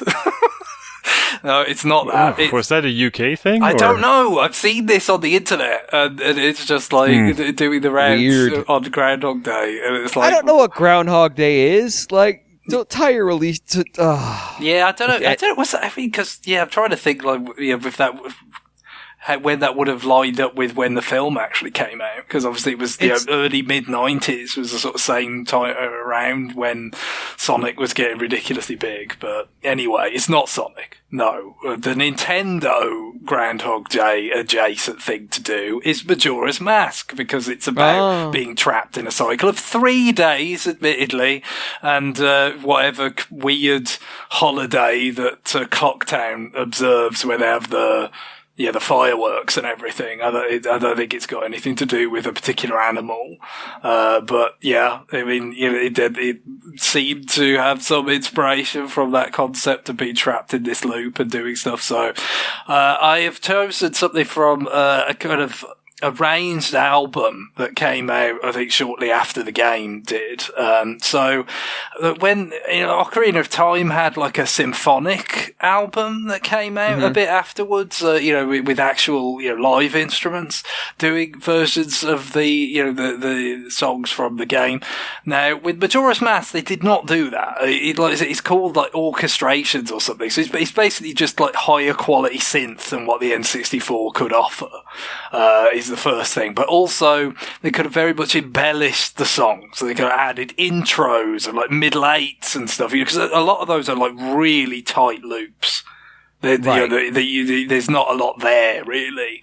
So they kind of strung them out into something a bit more, like a longer version and stuff. So the one I've chosen is this sort of embellishment of the Astral Observatory theme, which is always, in its original form, it's a very relaxing theme. It's kind of interesting, actually. I mean, not that you needed a telescope to see the giant fucking grinning moon about to kill everything, but it always but you needed to see it cry. The place that, has the best view of the doom that is about to kill everything, it has such wonderfully, kind of ethereal and relaxing music. I always found it a weird choice, but I liked it, and this version, as I said, just kind of takes it and just has more of a build up with the kind of instruments and like I said, has like a middle eight in there and stuff. Just a nice version of kind of what was originally pretty simple, but really kind of enjoyable song. Cool. All right. Well, on that, it is time for us to go. Send us your emails, and we will see y'all next week. Bye, everybody. Bye. Later. Bye-bye.